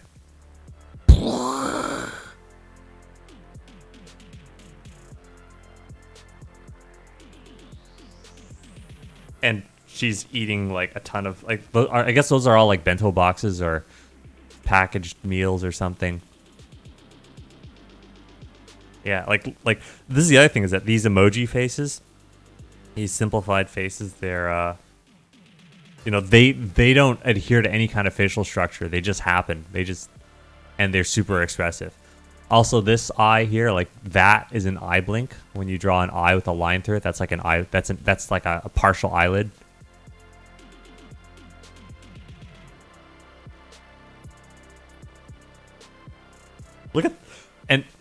Look at the guy freaking out behind her.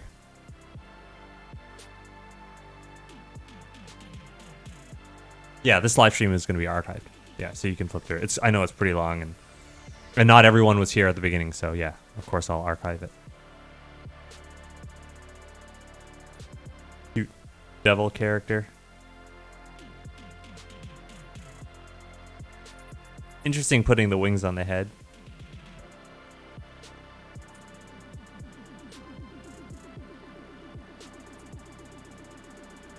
Okay, and that's cool. So there's basically a counterpart. There's like Devil Boy and Bird/Angel. Bat Boy and Bird Girl. Very cute. Puts a lot of strain on the neck, mind you, but it's still very cute. I guess this must be your alter ego. I kind of like the prehensile. She's got like the prehensile twin tails. That's very cute.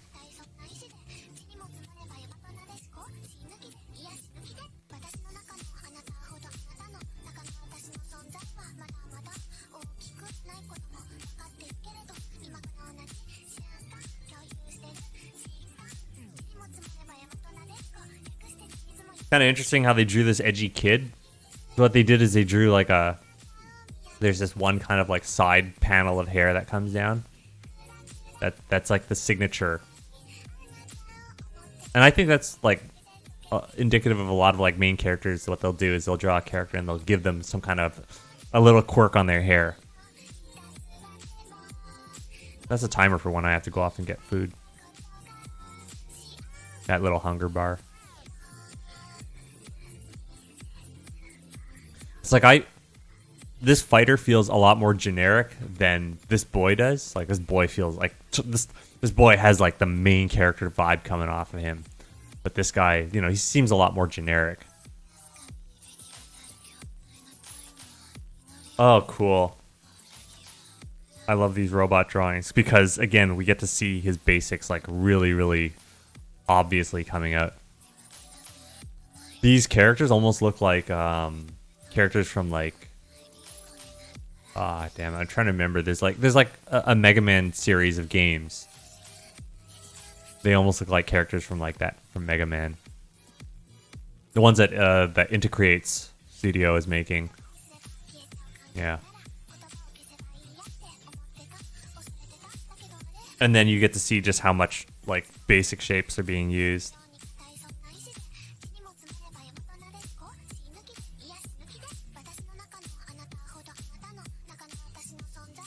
She's thick.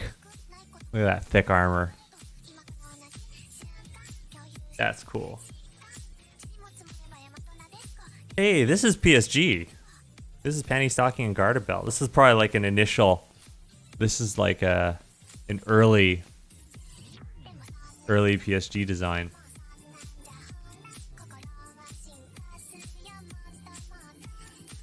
Yeah. And like PSG is a really good example of like just how far you can simplify. You know, it's like, to me, simplification means all these little details, they're not important.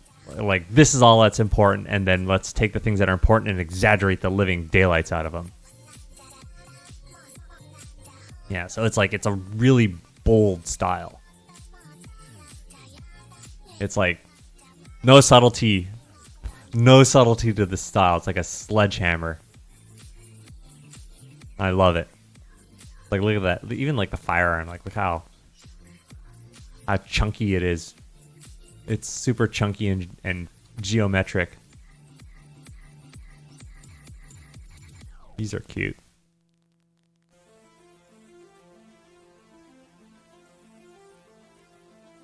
Oh, it's a good tire. Cool. Look at that doggo. Is this like Adventure Time? I'm not sure. It almost looks like his version of Adventure Time. Realistic Adventure Time.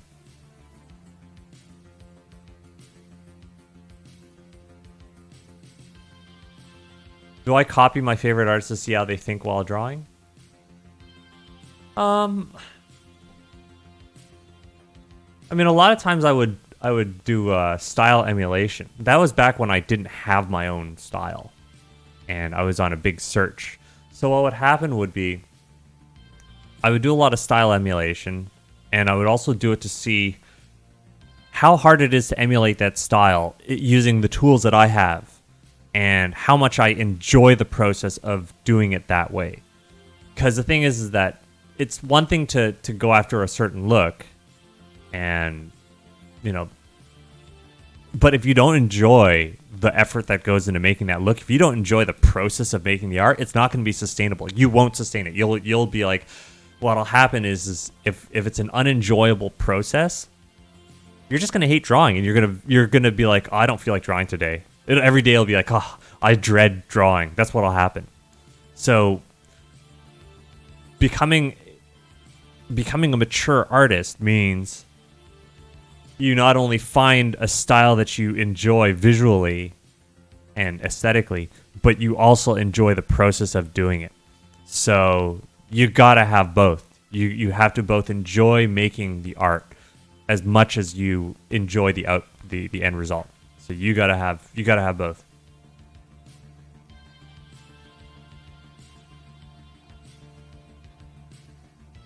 Almost looks like a Dr. Wily.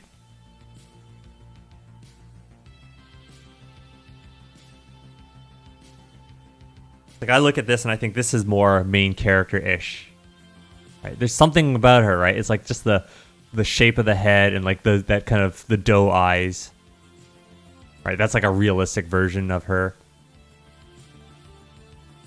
So sometimes being able to go simple and really push it, like that, that's what it takes. And also the chicken hairstyle. She looks like a chicken. I don't know what it is. It's just something about it. It looks like a chicken. You need those hair quirks when you're designing your characters. Oh, like so much cartooning, like simplistic cartooning going on here.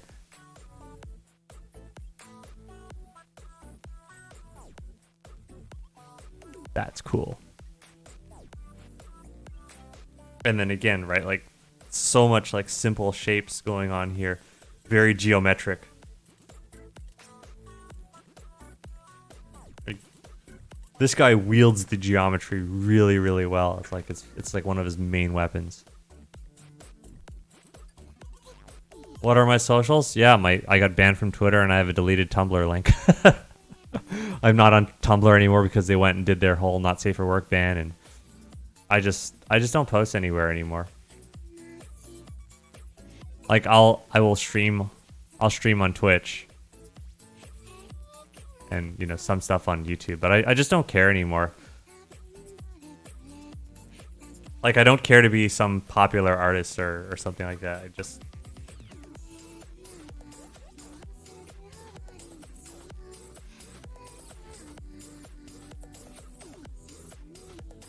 Like, that is totally... Like, look at those eyes. Those are like U eyes. Like, just letter U's.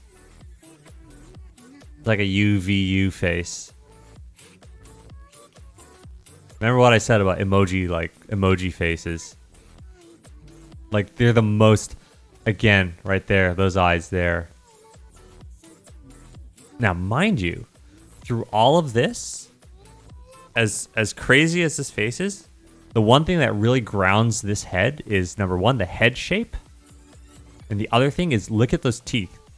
The teeth are exactly where they would be. Because the thing is that your upper mandible, your upper teeth, they don't, like, they're attached to your skull, to the top of your cranium. All right. So that is something that you can't muck around with. You'll see on all of these heads, wherever there's teeth, the upper teeth are always properly rooted and centered. You can do whatever the hell you want with the lower teeth because they're on the jaw and the jaw can move around. But the upper teeth and the skull shape on these is always pretty rooted.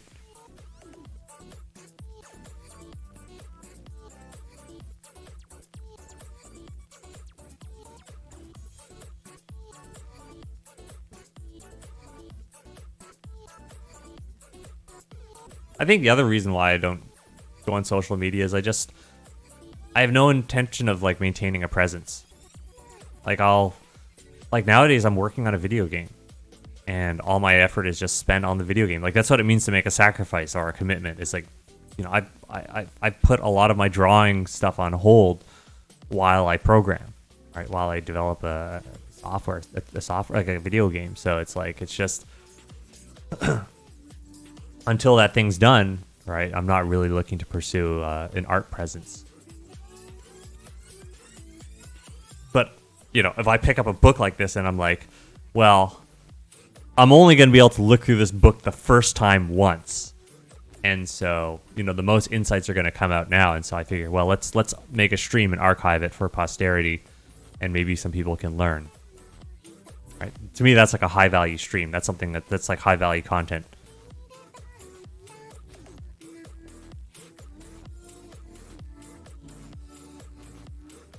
Just furniture, random furniture. Nicely drawn. I don't know why. It's like things like that interest me. Maybe because it's like it's something that's so rare in these. Okay. All right. This hand, like, look at how much he's practically bending that joint like almost back. Well, yeah. Like, I mean, I can bend my fingers back that far. I really crank it, like that's about as far back as I can pull it, right? I can't bend my finger joints back any further than that. That's the maximum angle that I can do, which is, you know, he bends it back even further, right? Same thing with that thumb. Like, holy cow, like that thumb is really like, boom, like look at that. He really pulls it back and casts a shadow on it, just to really indicate how far it's been pulled back.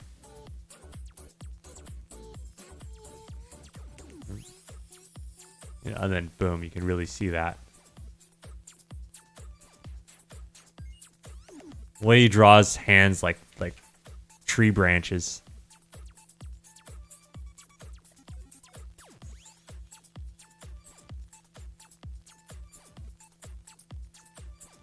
I love all these variety of faces. Great.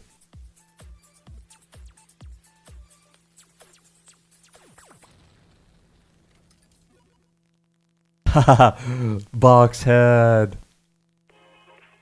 I don't know what it is, but I always love seeing like those kinds of simple. And then he's got the underbrow eyes. Yeah, I love seeing that kind of chunky stuff.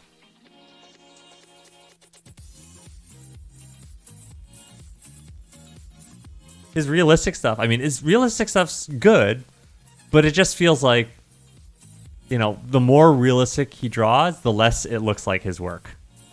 The more it just kind of looks like, you know,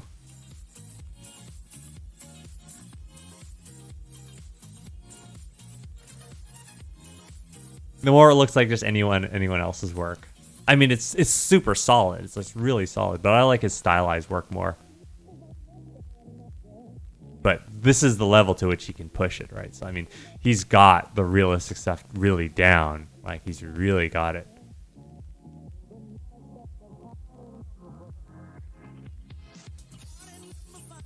And you got to be able to draw the realistic stuff to be able to simplify like this.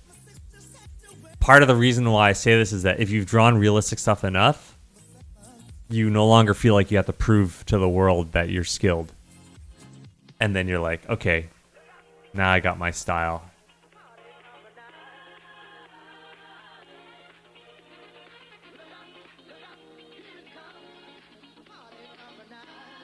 Like, even when he draws a skull, look how stylized that skull is.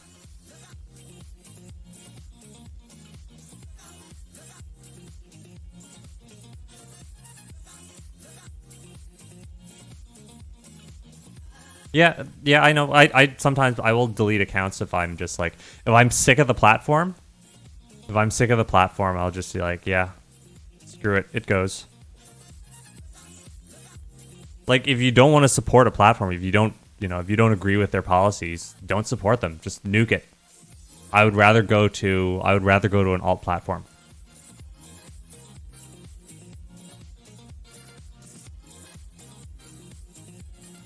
And I know the thing about a lot of these alt platforms is they got, they got some weird people, but that's just because there aren't enough normies there diluting things, right? And the thing is that the weird people they're the first people who are kicked from all the normie platforms. So just keep that in mind. Look, if you want a platform to stop being full of weirdos, well, you're just gonna have to go there and dilute dilute the population with your presence.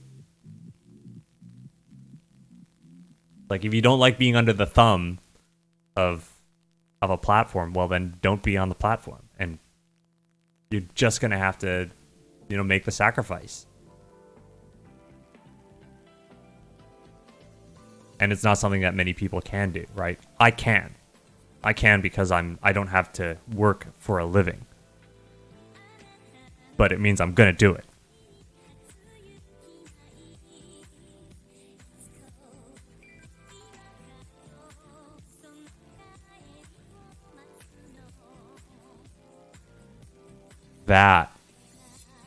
That looks like an early. These are like, I don't know if these are from like Little Witch Academia, but we know this character.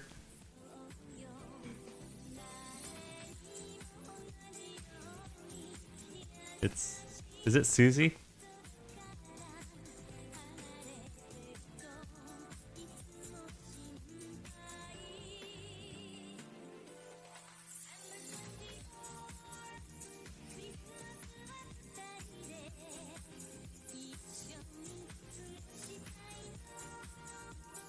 I'm just flipping through some of the more, generic designs. If there's anything that jumps out at me and is like, okay, that's, Yoshinari Yo. I mean, all of this stuff is, right? This is his homework. This is what the guy does to, like, when he's not feeling particularly creative, if he's feeling, just like he needs to draw, then he'll study instead. That's what you can do, right? If you're not feeling super creative and you're not feeling like you've got tons of ideas pouring out of you and you've got and the muse is not striking you, then you can study. You can do study drawings. You can do realistic stuff. Or at least that way your pen keeps moving. This character somehow feels like someone out of My Hero Academia, even though I know he doesn't work on MHA.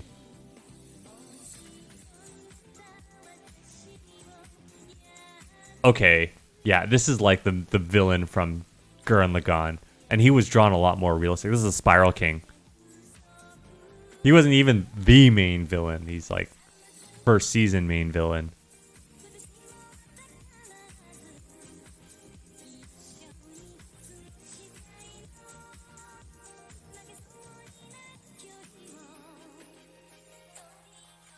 This is cool. It's like a kimono design, but it's like been merged with some armor.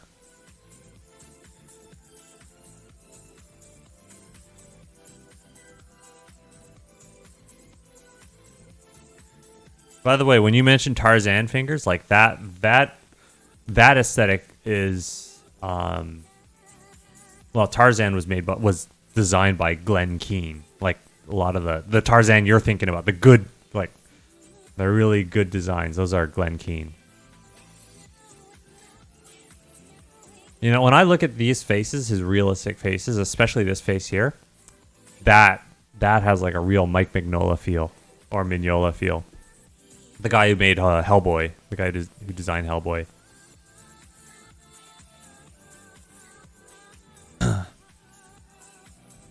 So if we go to the Cintiq display, right, like the Hellboy creator, that's Mike Mignola, or Mignola. And you can see like the chunkiness here.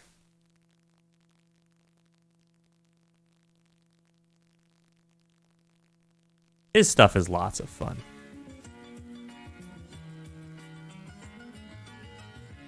Yeah, and again, it's like you can feel, like I feel a lot of similarities between the two.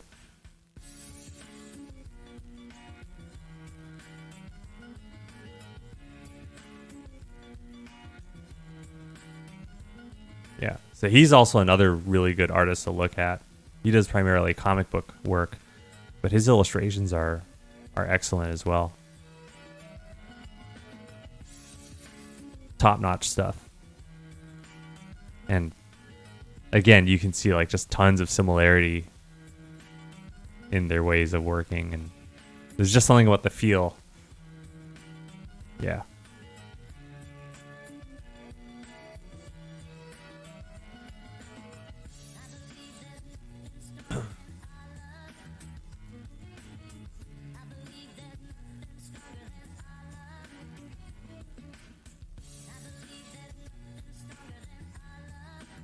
Lots and lots of that planar chunking I was talking about earlier. Like I say, it's like once you have those skills, those like it's a few different skills, but once you have them, you use them over and over and over again. Which is why I'm not talking so much, because there's not a lot here that I haven't already explained. I really love this face. This is definitely a coworker. These are coworkers. I'm sure of it. I'm dead certain that these are people that he knows, and these are like his caricatures of these people. It would not surprise me in the slightest if these are people that he knows. Oh my god. Look at that. That little blocky chibi, like these are probably like observations he's made like in a bar or something. These are like these are candid. He drew these people and they didn't know they were being drawn. What a cheeky guy. I know it because like because I've done drawings like that.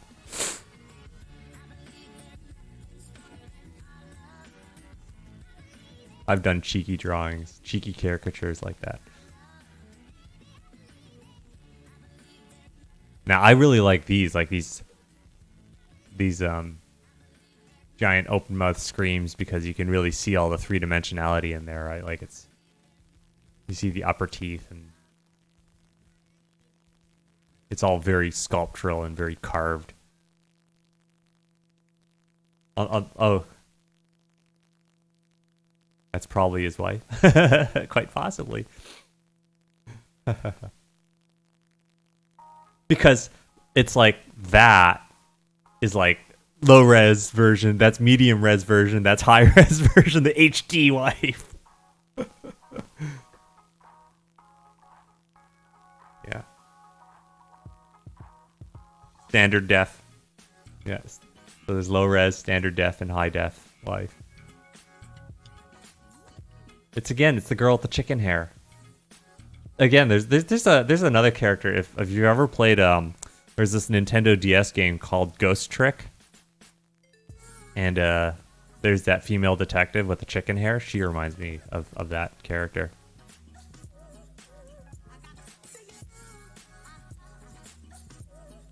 Ghost Trick is a game that's made by the same people who made Phoenix Wright.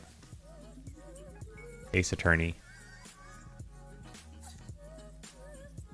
She looks like a character from Little Witch Academia.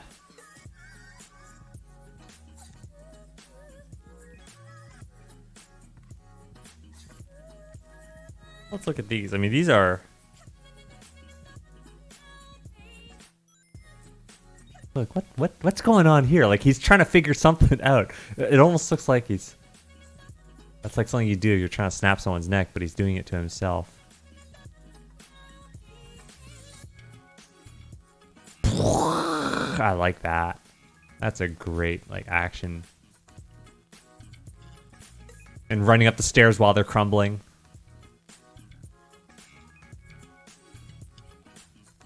Oh, look at that shark. Yeah, he's like swinging over a shark. Although, I don't know, you wouldn't typically have sharks in a swamp. Maybe alligators, but whatever.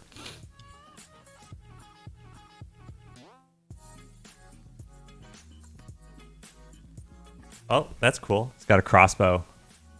And again, right? Just the simple guidelines. It's enough for it to read as a crossbow.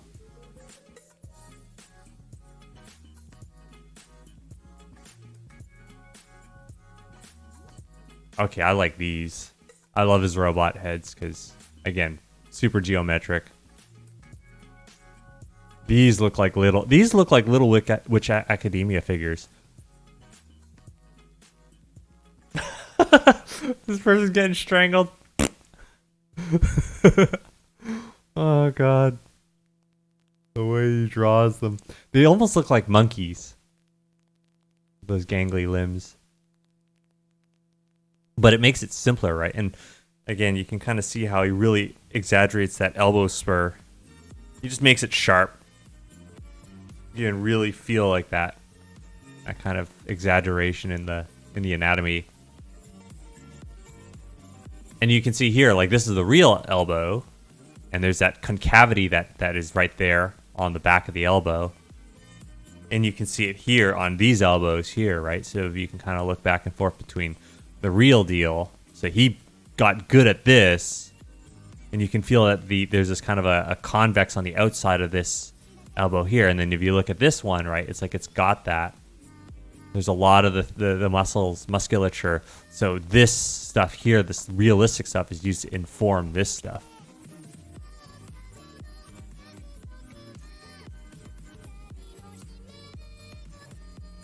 I really love these, like how geometric, like when the way that he handles the eyelids, you can feel that real 3D form. You can feel that upper eyelid. It's like you're looking inside. Think of a melon, and you hollow out the melon, and then you're just looking at the rind. That's what the eyelids, the upper and lower eyelids look like that. And then around that, the eyebrow also has that sharp cross section. Oh, this guy got like decapitated with like he got his head karate chopped off. That's cool. That's gnarly, yo. He basically chopped his head off with his key.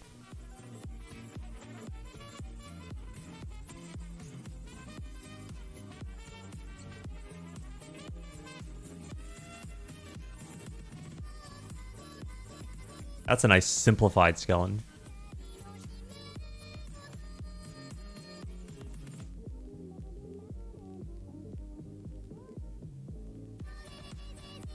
Now, obviously, here he's definitely drawing like instructionally for us, and he's explaining how like you can use that box to figure out, you know, how to get those head tilts and.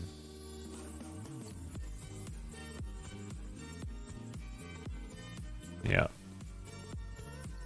But he thinks of the boxes, he doesn't draw them. And then when you... Oh, they're like the eyes, right? It's like you can really see that. Again, that three-dimensionality. It's all totally built around a sphere. But the sphere can be elongated. Like it can be squashed and stretched. Yeah, so if we...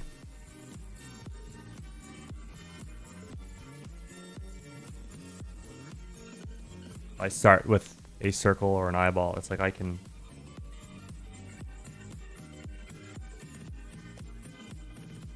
And you'll notice that I'm just using straights.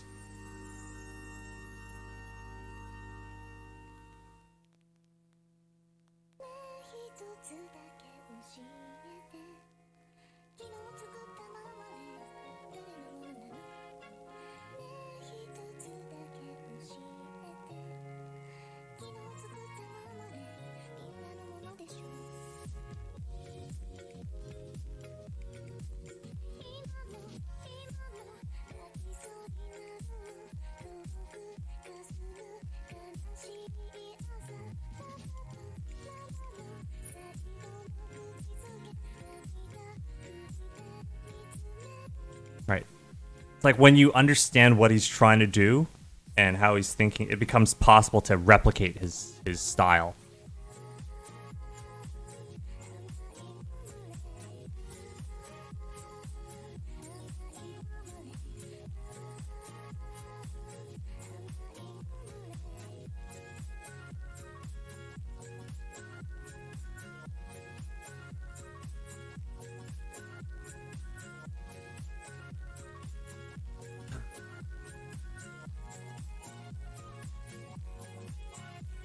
So yeah, you have to reverse engineer if you really want to like learn from another person. You gotta know what they're thinking. You gotta know their thought process, and then you can replicate it.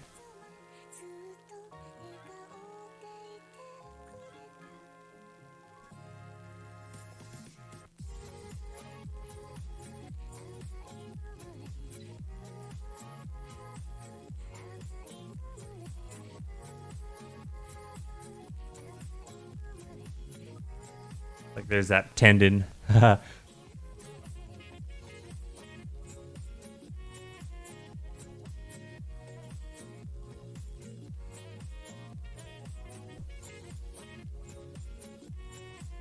Again, remember how I showed like you can take planes?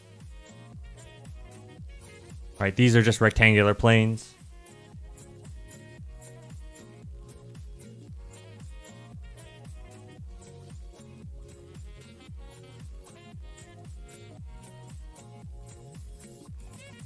And I can do planes within planes. Right, so I'm just carving.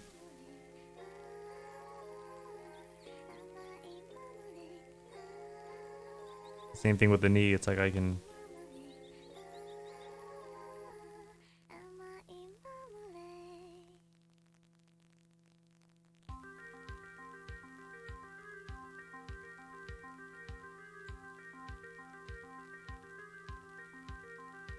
Right, now I'm taking the plane and I'm bending it.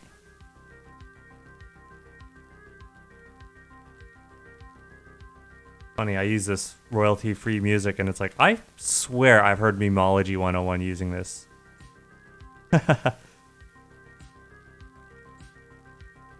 That's another fun channel.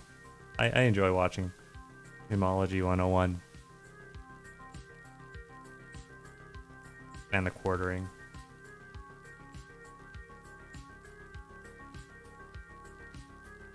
So the other thing is that you can keep building using like just the rectangles.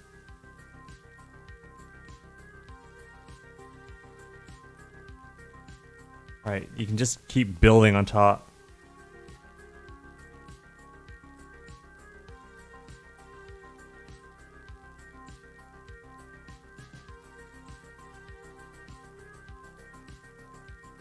Like once you understand how it's all like just the basics, and it's not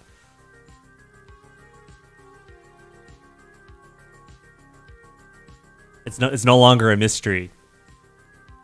And then I guess for me, like drawing is not so much. It's only fun if I have a good idea, right? Because like I don't do it so much for the challenge as I do it for I got a great idea and I got to commit it to paper and I want to see it. And I think he's a lot more. I think that Yoshinari is much more of a visionary than I am.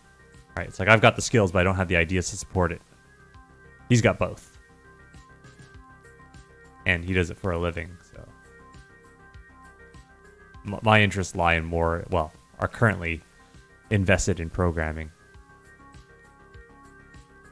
When you see something like that, like when I look at this, I instantly see like a rectangle. There's a rectangle right there. It's like a big box. And the other thing that's nice about these poses, like, they're very girly. These are extremely girly poses. Right? And sometimes it's the body language of the posing, right, that conveys femininity more than just, more than just drawing a girly looking character. It's like, it's not just about the character design, it's also about the acting and the posing, that kind of dainty way that they move.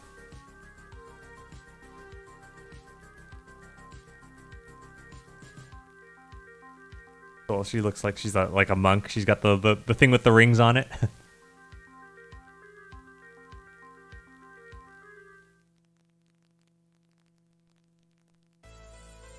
How would I go about breaking down his style? Usually what I do is I look for those really rough drawings, and I look for anything where I can see guidelines, and I pay attention to the guidelines more than anything else. And then when I look at anything detailed, I try and see further instances of what he was using. Whenever I see anything detailed, what I'm looking for are usages of the same basic skills, but at a smaller and smaller scale.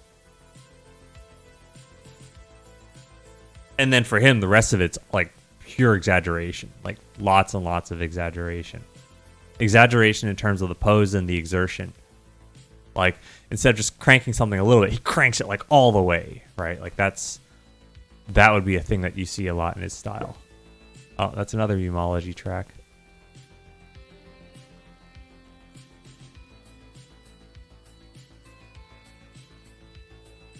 Yes, anytime like there's any kind of like slight, if I do this with my hand, he'd go. He knows how to really push the exertion and the flexion.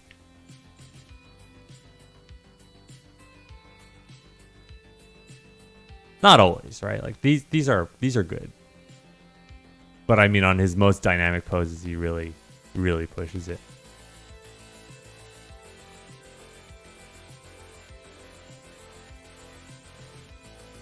These poses look pretty much identical, but I think what he's trying to convey here is the difference between females, guys and girls. You'll notice that the angular, how much more angular that is, as well as just, the softness of the features. And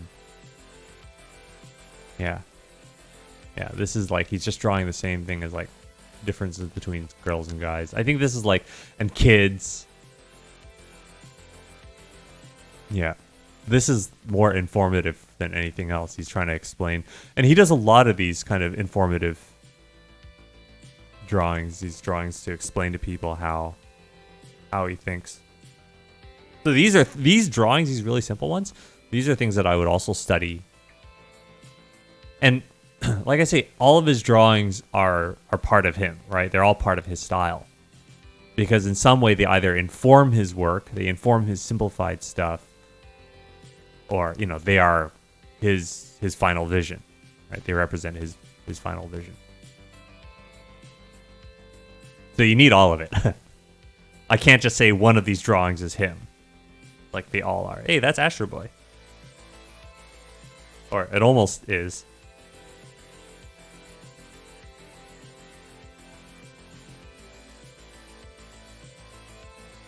I love these like just simple ball heads. He's all about the body language. Like, really, really all about the body language. He's an animator, right? It's like...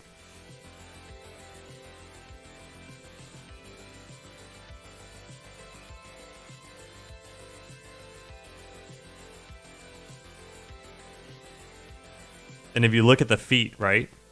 This little line here, those are the first two lines of a quadrilateral. And it's also used to show how much further forward one foot is from the other.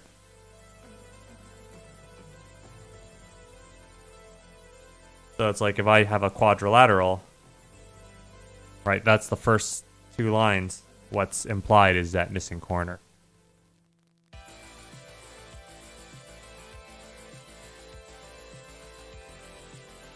but he's only drawing that. So that little line there. Again, in this case, he drew 3 lines and drew a U shape. Yeah, so he really cares about the plane of the ground before he draws feet. It's like, that's his scaffolding, his initial scaffolding. He doesn't need much more. He just needs enough of that scaffolding there to kind of get him to settle into the 3D perspective of the page.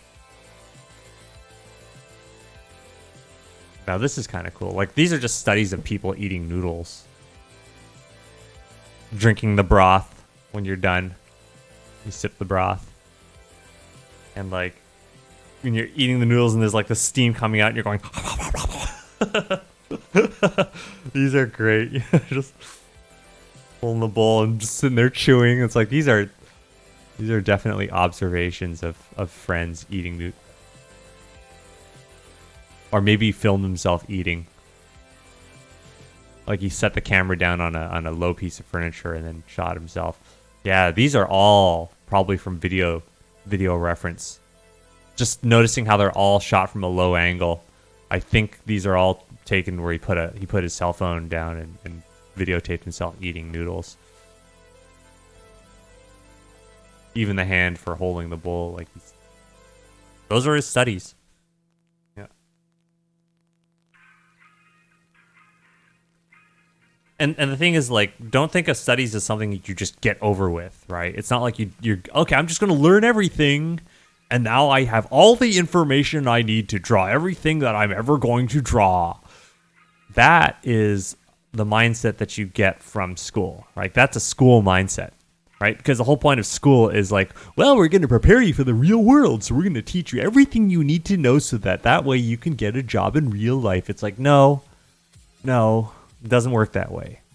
Usually what will happen is something unexpected will come along, and then you're going to have to learn real fast right there and then.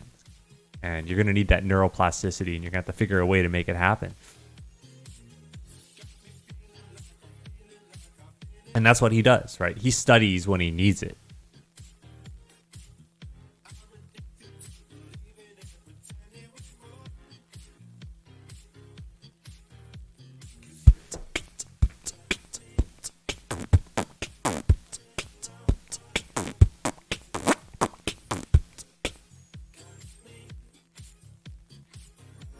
Interesting thing here is an overlap drawing. He doesn't let that stop him from, like, he won't let overlap stop him from drawing. He'll just draw right through, but he won't, complete it.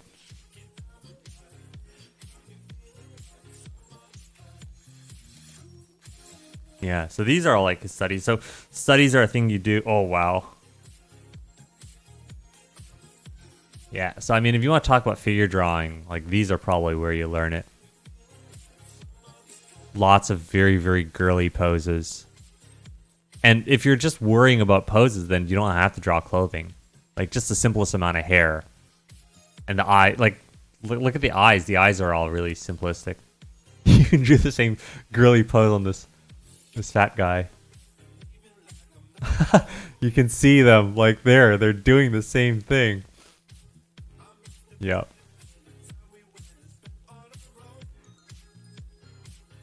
Yeah, same pose right here.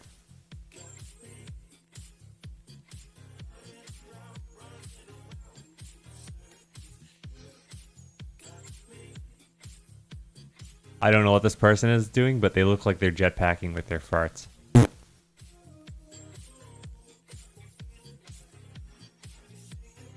I like how they drew like a little sonic boom here. So these are probably his effects. These are effects doodles for his technical staff. There are people who are like technical effects animators, and they have a very brutal job of having to do like realistic fire, like hand-drawn fire and explosions and stuff.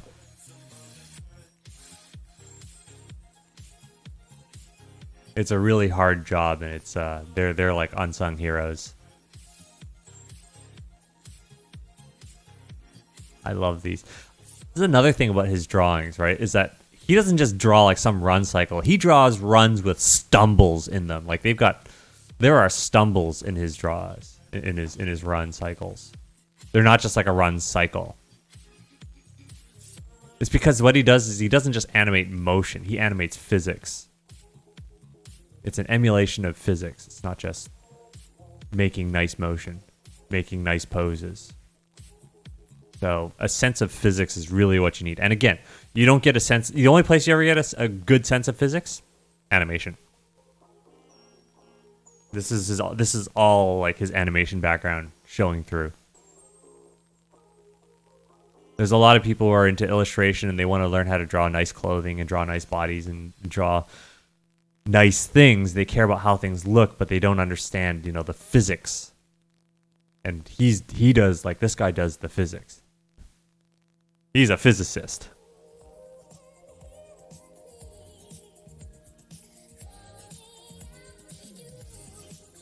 This is like the thriller dance. Gymnastics. I think these are like freeze frames. He probably has like videos of freeze frames. Oh. And you could probably get some good freeze frames of like what could go wrong. WCGW. There's like a Reddit called What Could Go Wrong, and it's of people doing stupid things, playing stupid games and winning stupid prizes. And then if you could take like a freeze frame, you'll get lots of good stuff like that. Yeah. So it's not only does he have great acrobatic imagery, but he also has like some imagery of things going wrong. Breakdancers, and again, if you don't know what you want to draw, if you aren't feeling like inspired to draw, then just study. That's when you study, right? Study when you don't have any ideas and you're just looking to fill the time and enhance your experience. And maybe that'll inspire you later because you're like, hey, this thing is easy, and now I get like these great mental images. That's usually what happens when you're when the muse isn't speaking. You're just not getting mental images because maybe it's time to learn something. It's a good time to study. Don't go feeling like you have to make an illustration every day. All these studies, like look how much of his work are just studies. It's because he just didn't have a burning idea.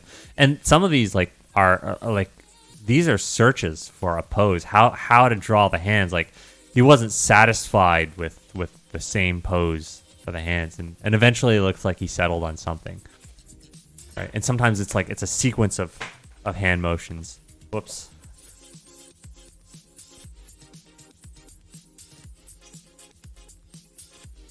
That was my lip balm, and it's gone spiraling off somewhere.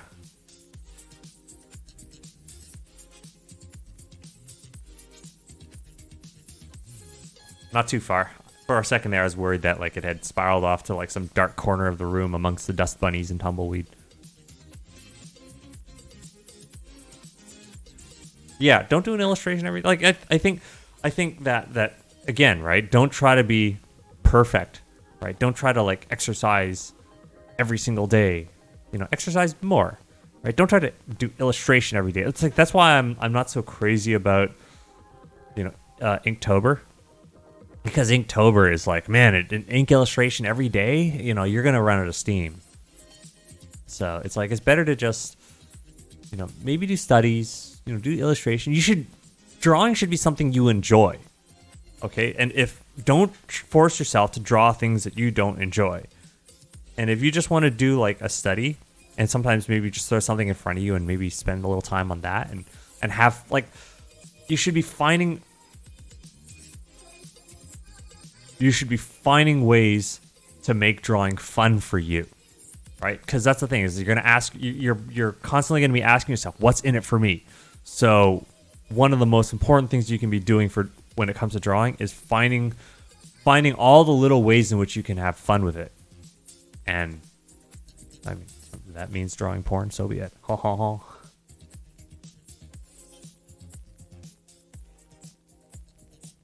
Demonetize. You can't demonetize me if I never monetized it in the first place. Checkmate.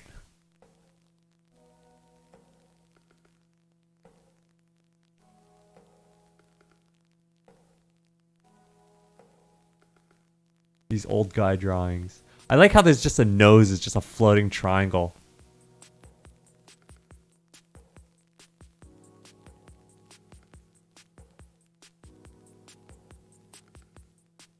Something really geometric about these.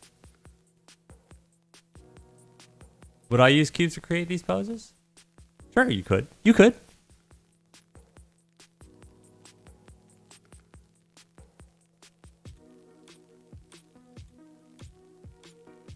What are these? These look like explosions.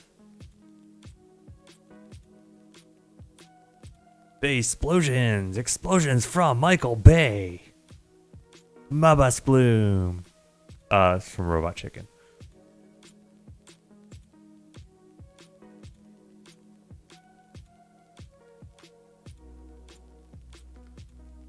And, you know, if you want to, like, when it comes to studies, I'm not saying you need to study this, you need to study that. Like, figure out what you want to draw. You know, what do you want to be good at?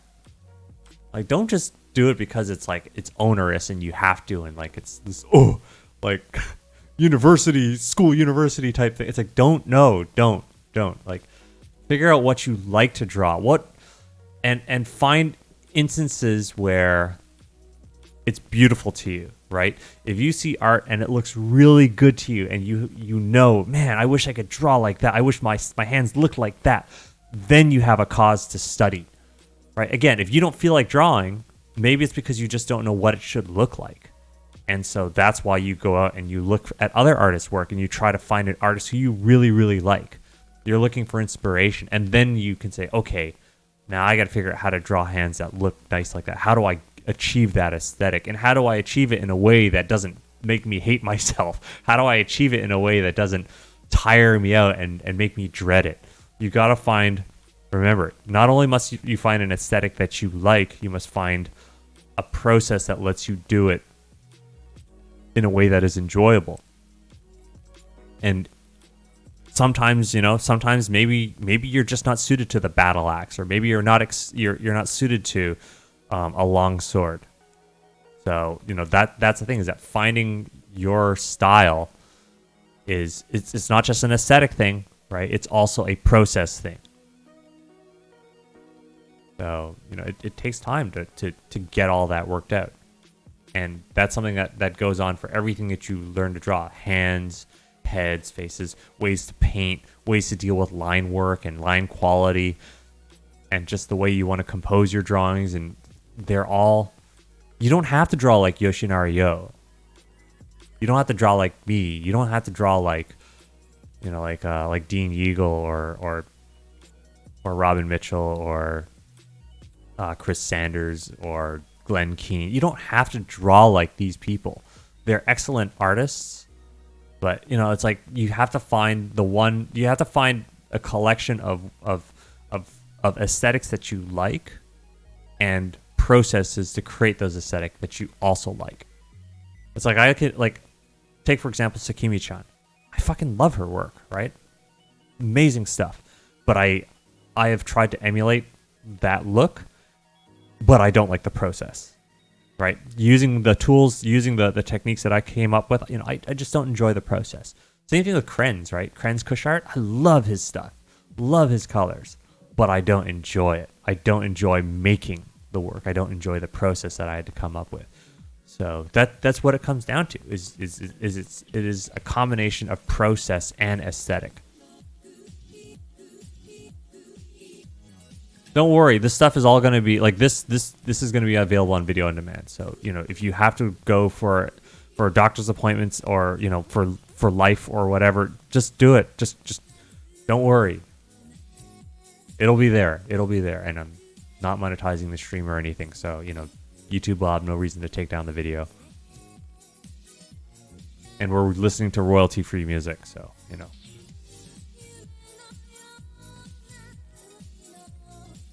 Damn. So you look at these stripes, these are all straights, right? Notice how they're all done with straights, and notice how they follow the side of a box. Like, they're following the geometry shapes.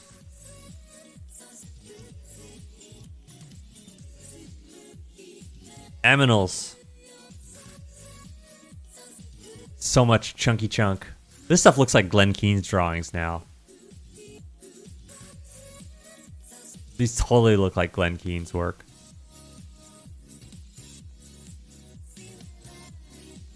Piggy!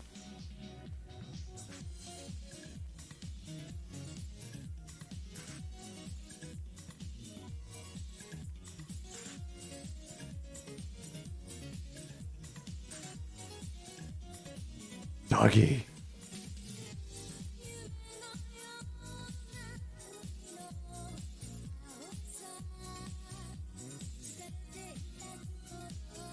Oh, and just random jet fighters.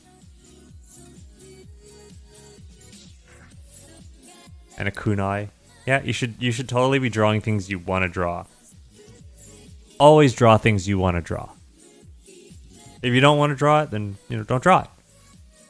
Like, there's no reason to study something that you just have no intention of ever drawing in an illustration. Right? Don't do things just because you somehow should. Right? It's like, well, sorry. I mean, you should have become a doctor or a lawyer and worked at some firm and climbed the corporate ladder and gotten yourself a 401k. All right? You got into drawing. Okay? You're already doing something you shouldn't be doing. So when it comes to drawing, don't draw things you should be drawing. Draw what you want to draw and want to be good at and want to, use as in your work. Study that stuff. So again, don't feel like you have to go out and draw automobiles unless you want to draw automobiles, unless you want to draw cute girls with automobiles.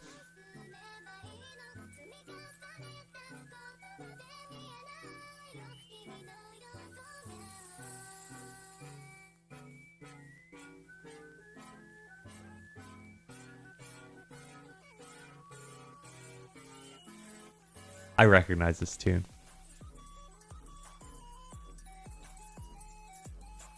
Robots.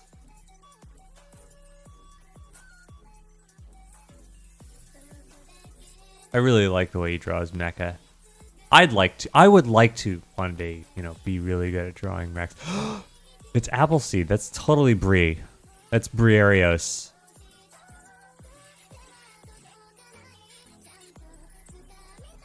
Which is like Appleseed's made by the same guy who did Masumune Shirao. Same author of Ghost in the Shell. Yeah.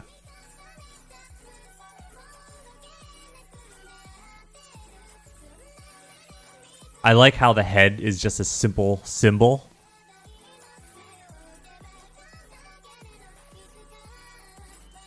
I feel like those symbols are what really make like that symbol shaped head. That's what really makes it.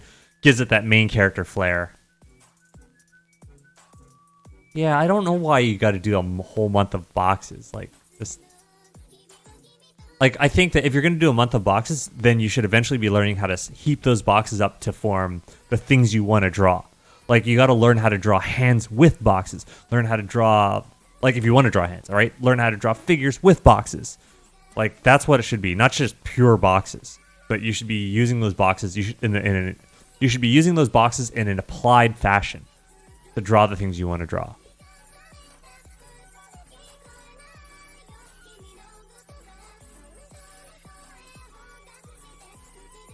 More Gurren Lagann stuff.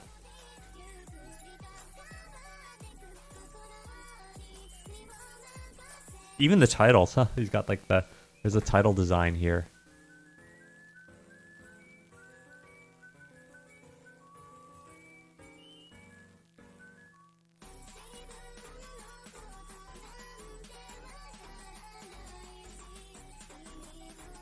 Oh, this is like cockpit design.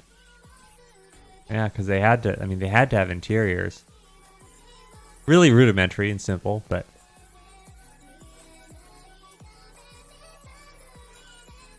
oh yeah, when they combine. Yeah, the combined form. I know how they used to call these characters gunmen, but the actual words they used was ganmen, Ganmen, and ganmen I think means face. So they're like headmen or facemen, not gunmen. So they fucked up on the translation there.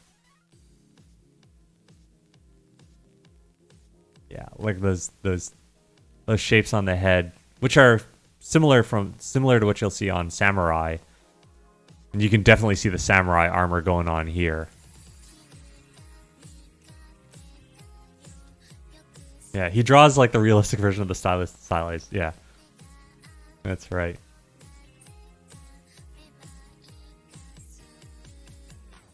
And so it's like, the thing is that once you've done a lot of study of realistic stuff, the realistic stuff comes more easily to you because it becomes a base, and then you start figuring out how to push the hell out of it and cartoonify it. My thoughts on Drawbox?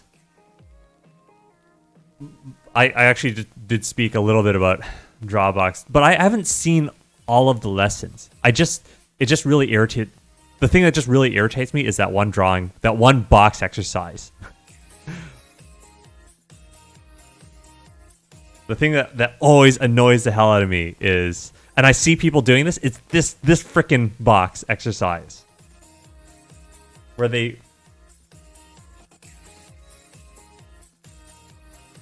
Where is it? Where is it? Where is it?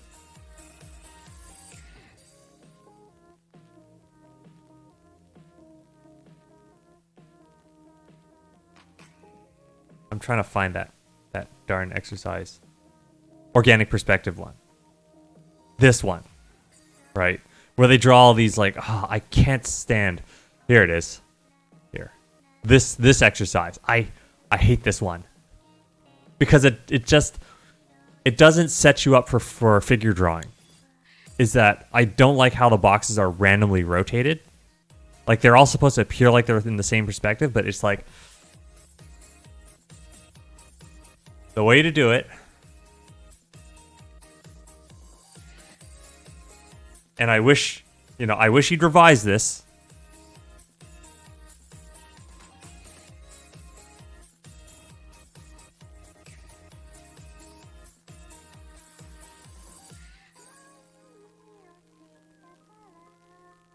Is the boxes should flow. They shouldn't be randomly rotated.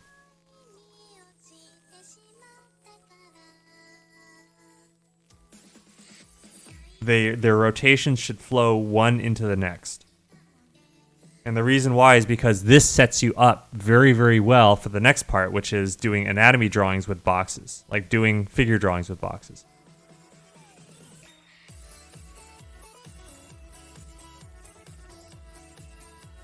Right? Because you're always going to need to articulate. You need to articulate, like,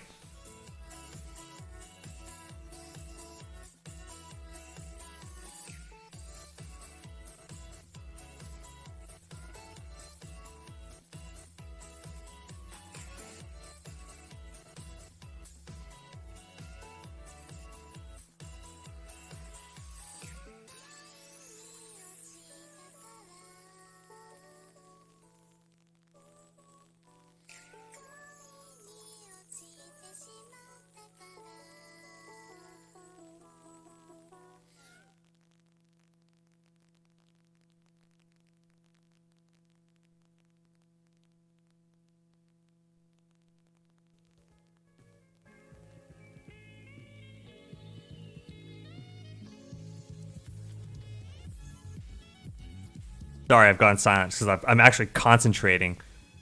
So it doesn't matter at what level you are. Like this kind of thing, you'll still have to concentrate.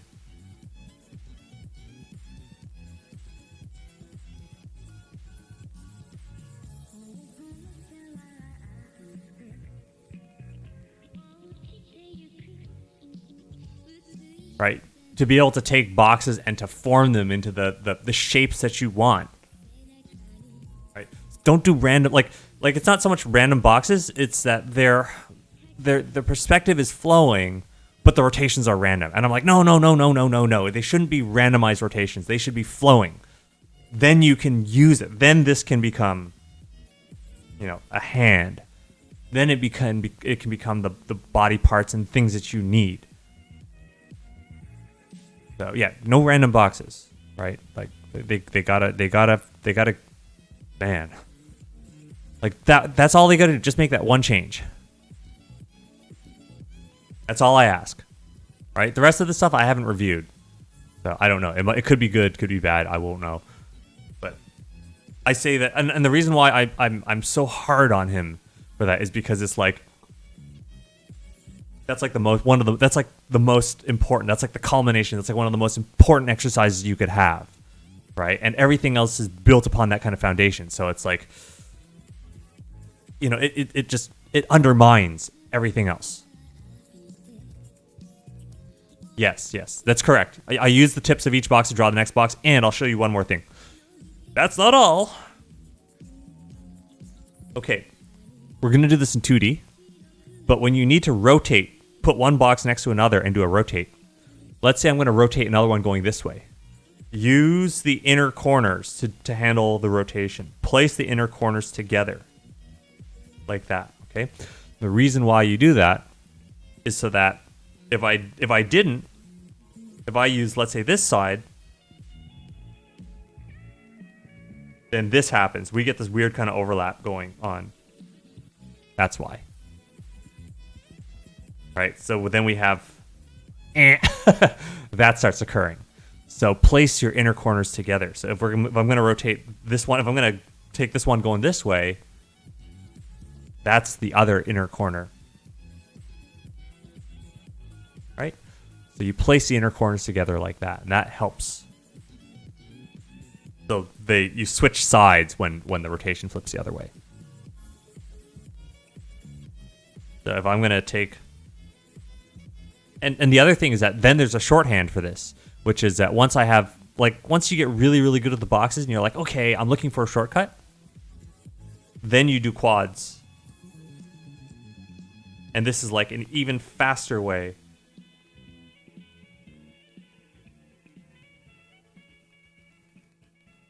Right? You got to get used to the inversion. Now this quad here is flipped upside down. Right, so these are the matched corners. And then if I was to finish, then you can finish these into boxes. Right, finishing just means...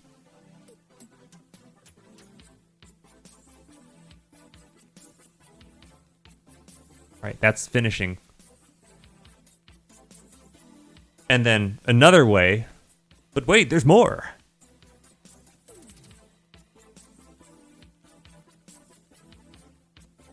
You can use this. And what these are partial quads. There's the hidden corner.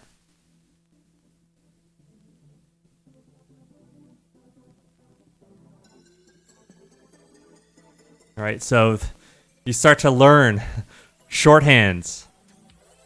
What you want to do is you ultimately want to get to the point where you're just drawing like the bare minimum.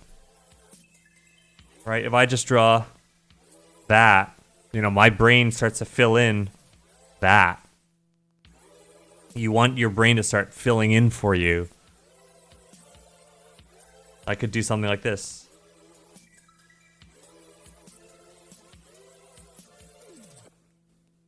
So what happens now is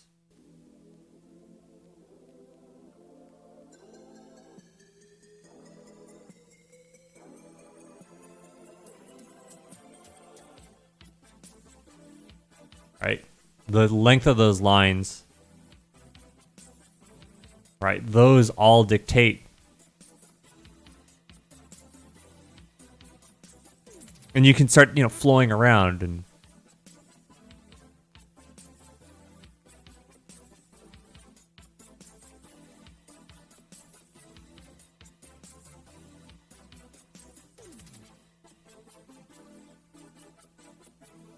you want that kind of perspective to where things are kind of crashing into the screen and flowing off the page, and things start to feel really, really dynamic. And you need that kind of feeling of freedom, right? You don't want to feel all constrained and like kind of, oh, I'm not sure if I can move that far, right? This is like play fighting. This is really where you get to learn your limits of perspective.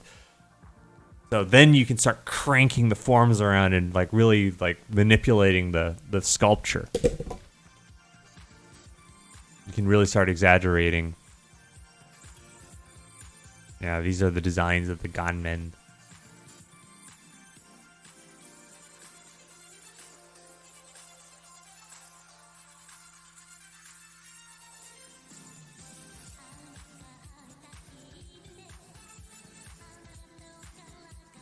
I love all this, like, the design of like the heat sink. It's almost like a heat sink look. Yeah, and the architecture.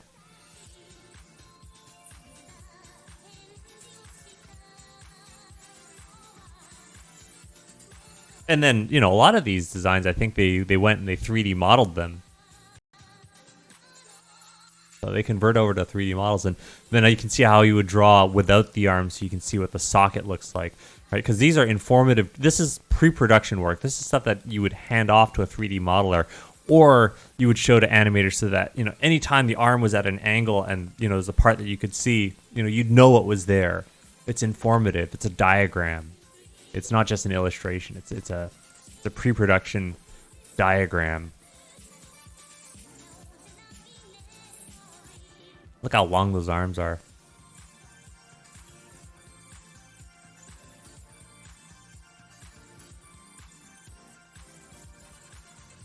That's cool. Like the sheaths are built into the arm. I don't know how you're going to draw those without chopping your head off, but still, it looks awesome. And that's the other thing about his style. He'll go for, like, doesn't, what matters most is that it looks awesome.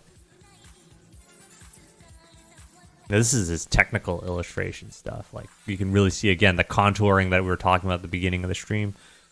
Right? Like, even how his explosions and the fire are done, you can really see all that. Like, this. Bring it closer to the camera. Please focus, camera. Yes, yes, you can do it. Yeah, look at those contours. Like, you can really feel how 3D that stuff is. And he'll concentrate all of his contours in the shadowed regions.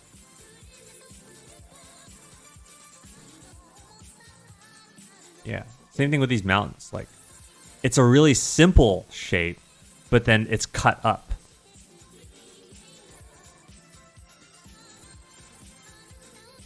So what I mean by this is we can lightly draw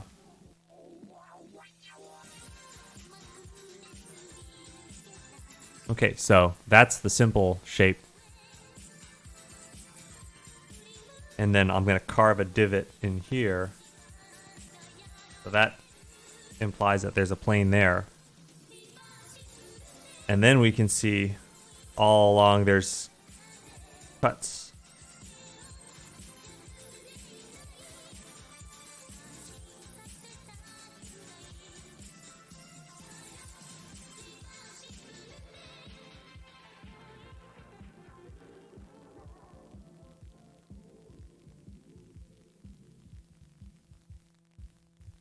And then I can carve again.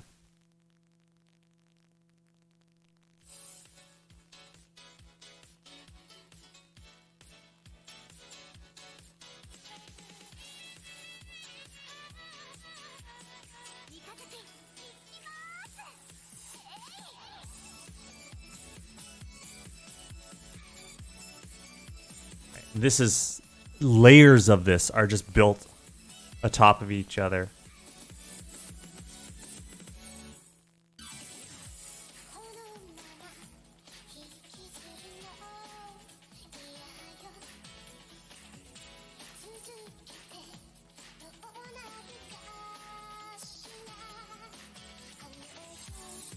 So it's actually really easy. You just need to know the process for a little bit of it, and then you just keep going and going and going and adding slices and slices of it. And then there's a dark side to it.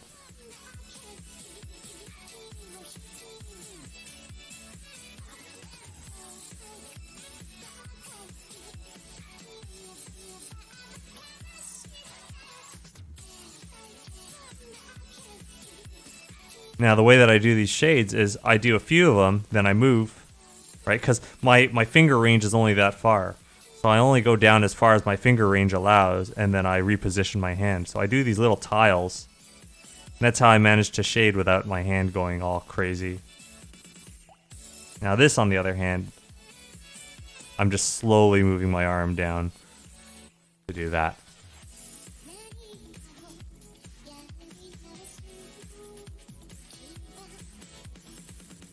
So you can see that's how he manages that.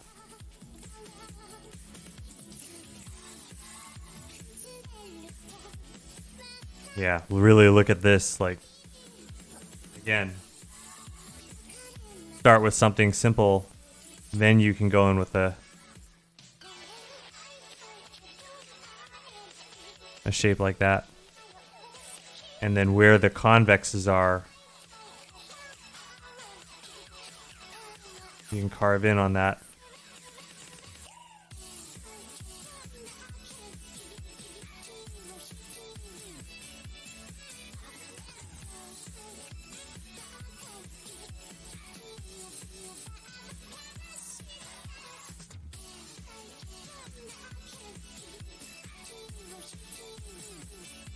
And we're going to build off of that one and just keep it going around.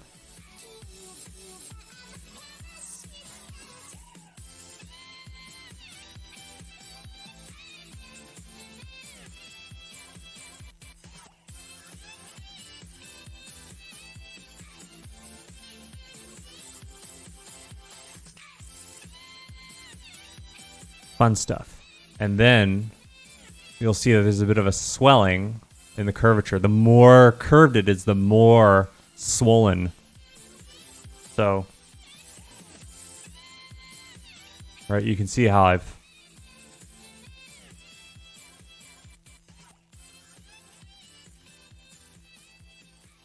applied that. So what you're looking for is you're looking for an algorithm, a trend to apply.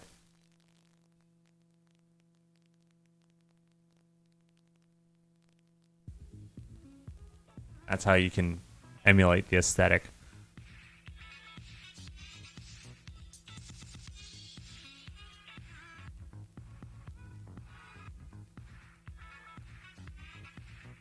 All this stuff is really interesting because it really shows the mechanisms by which he draws, right? Like it shows you that raw basic that's in there.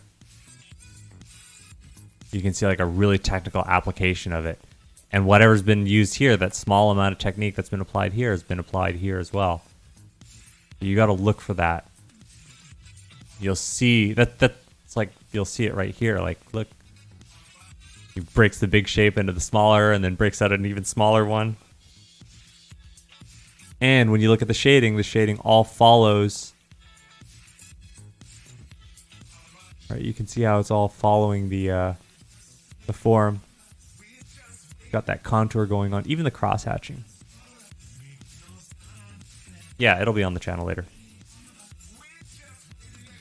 There's because we went over so much, and I don't expect you to be able to retain all of it. That'd be crazy. So yeah, of course you can flip through it at your content. Yeah, these are environmental compositions. But I feel like when I see some of these environmental compositions, it's like you get to see, his technical thought process. You get to see his technical process for how he approaches form.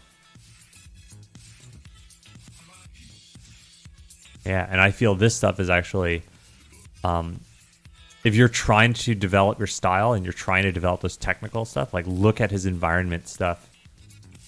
Look at his environmental and architectural work and his mechanical stuff. More than just his character stuff. His character stuff is certainly appealing. Very, very appealing, but I think that there's a lot more technique. A lot more technique to be learned in these last few pages. Drawing smoke and explosions and trees. Surprisingly, the two look very similar. These are his effects. Explosions. Whole page of explosions and slashes and like these look like they were studies taken from freeze frames of liquid splashing and explosions happening. Look, if you go on YouTube, there's like slow-mo guys and Beyond the Press, like you'll see a lot of this really good slow motion explosion stuff and totally study that stuff. You should really, really be looking at this stuff and studying it if you want to get into effects animation. So you can really understand what's going on in an explosion. Yeah, this guy has obviously studied a lot of slow motion. Just explosions upon explosions upon explosions.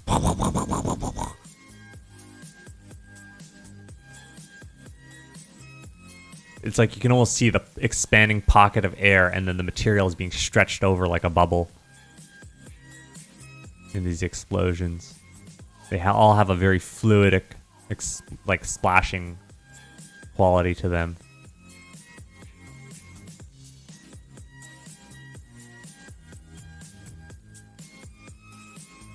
My goodness, how many pages of explosions does he have? There's tons of them.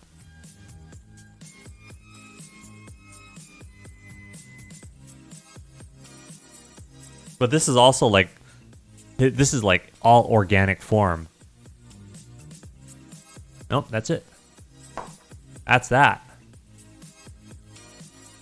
Not bad for $30.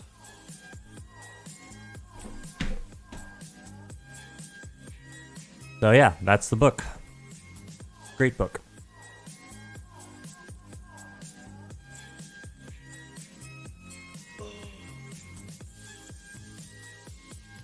So I think I'm gonna head off and get some lunch. Nice of all you to join me as I look through the book. And I don't know if it's on Amazon, but the ISBN number is in the title. So definitely get a hold of it, because that way you're not seeing it through this horrible blurry camera. And then yeah, as you read through it, you can watch the stream. All right, so I guess I'm gonna head off. I'll talk to you all later. It was great having a stream for so long, and I'll see you all later. All right, bye-bye.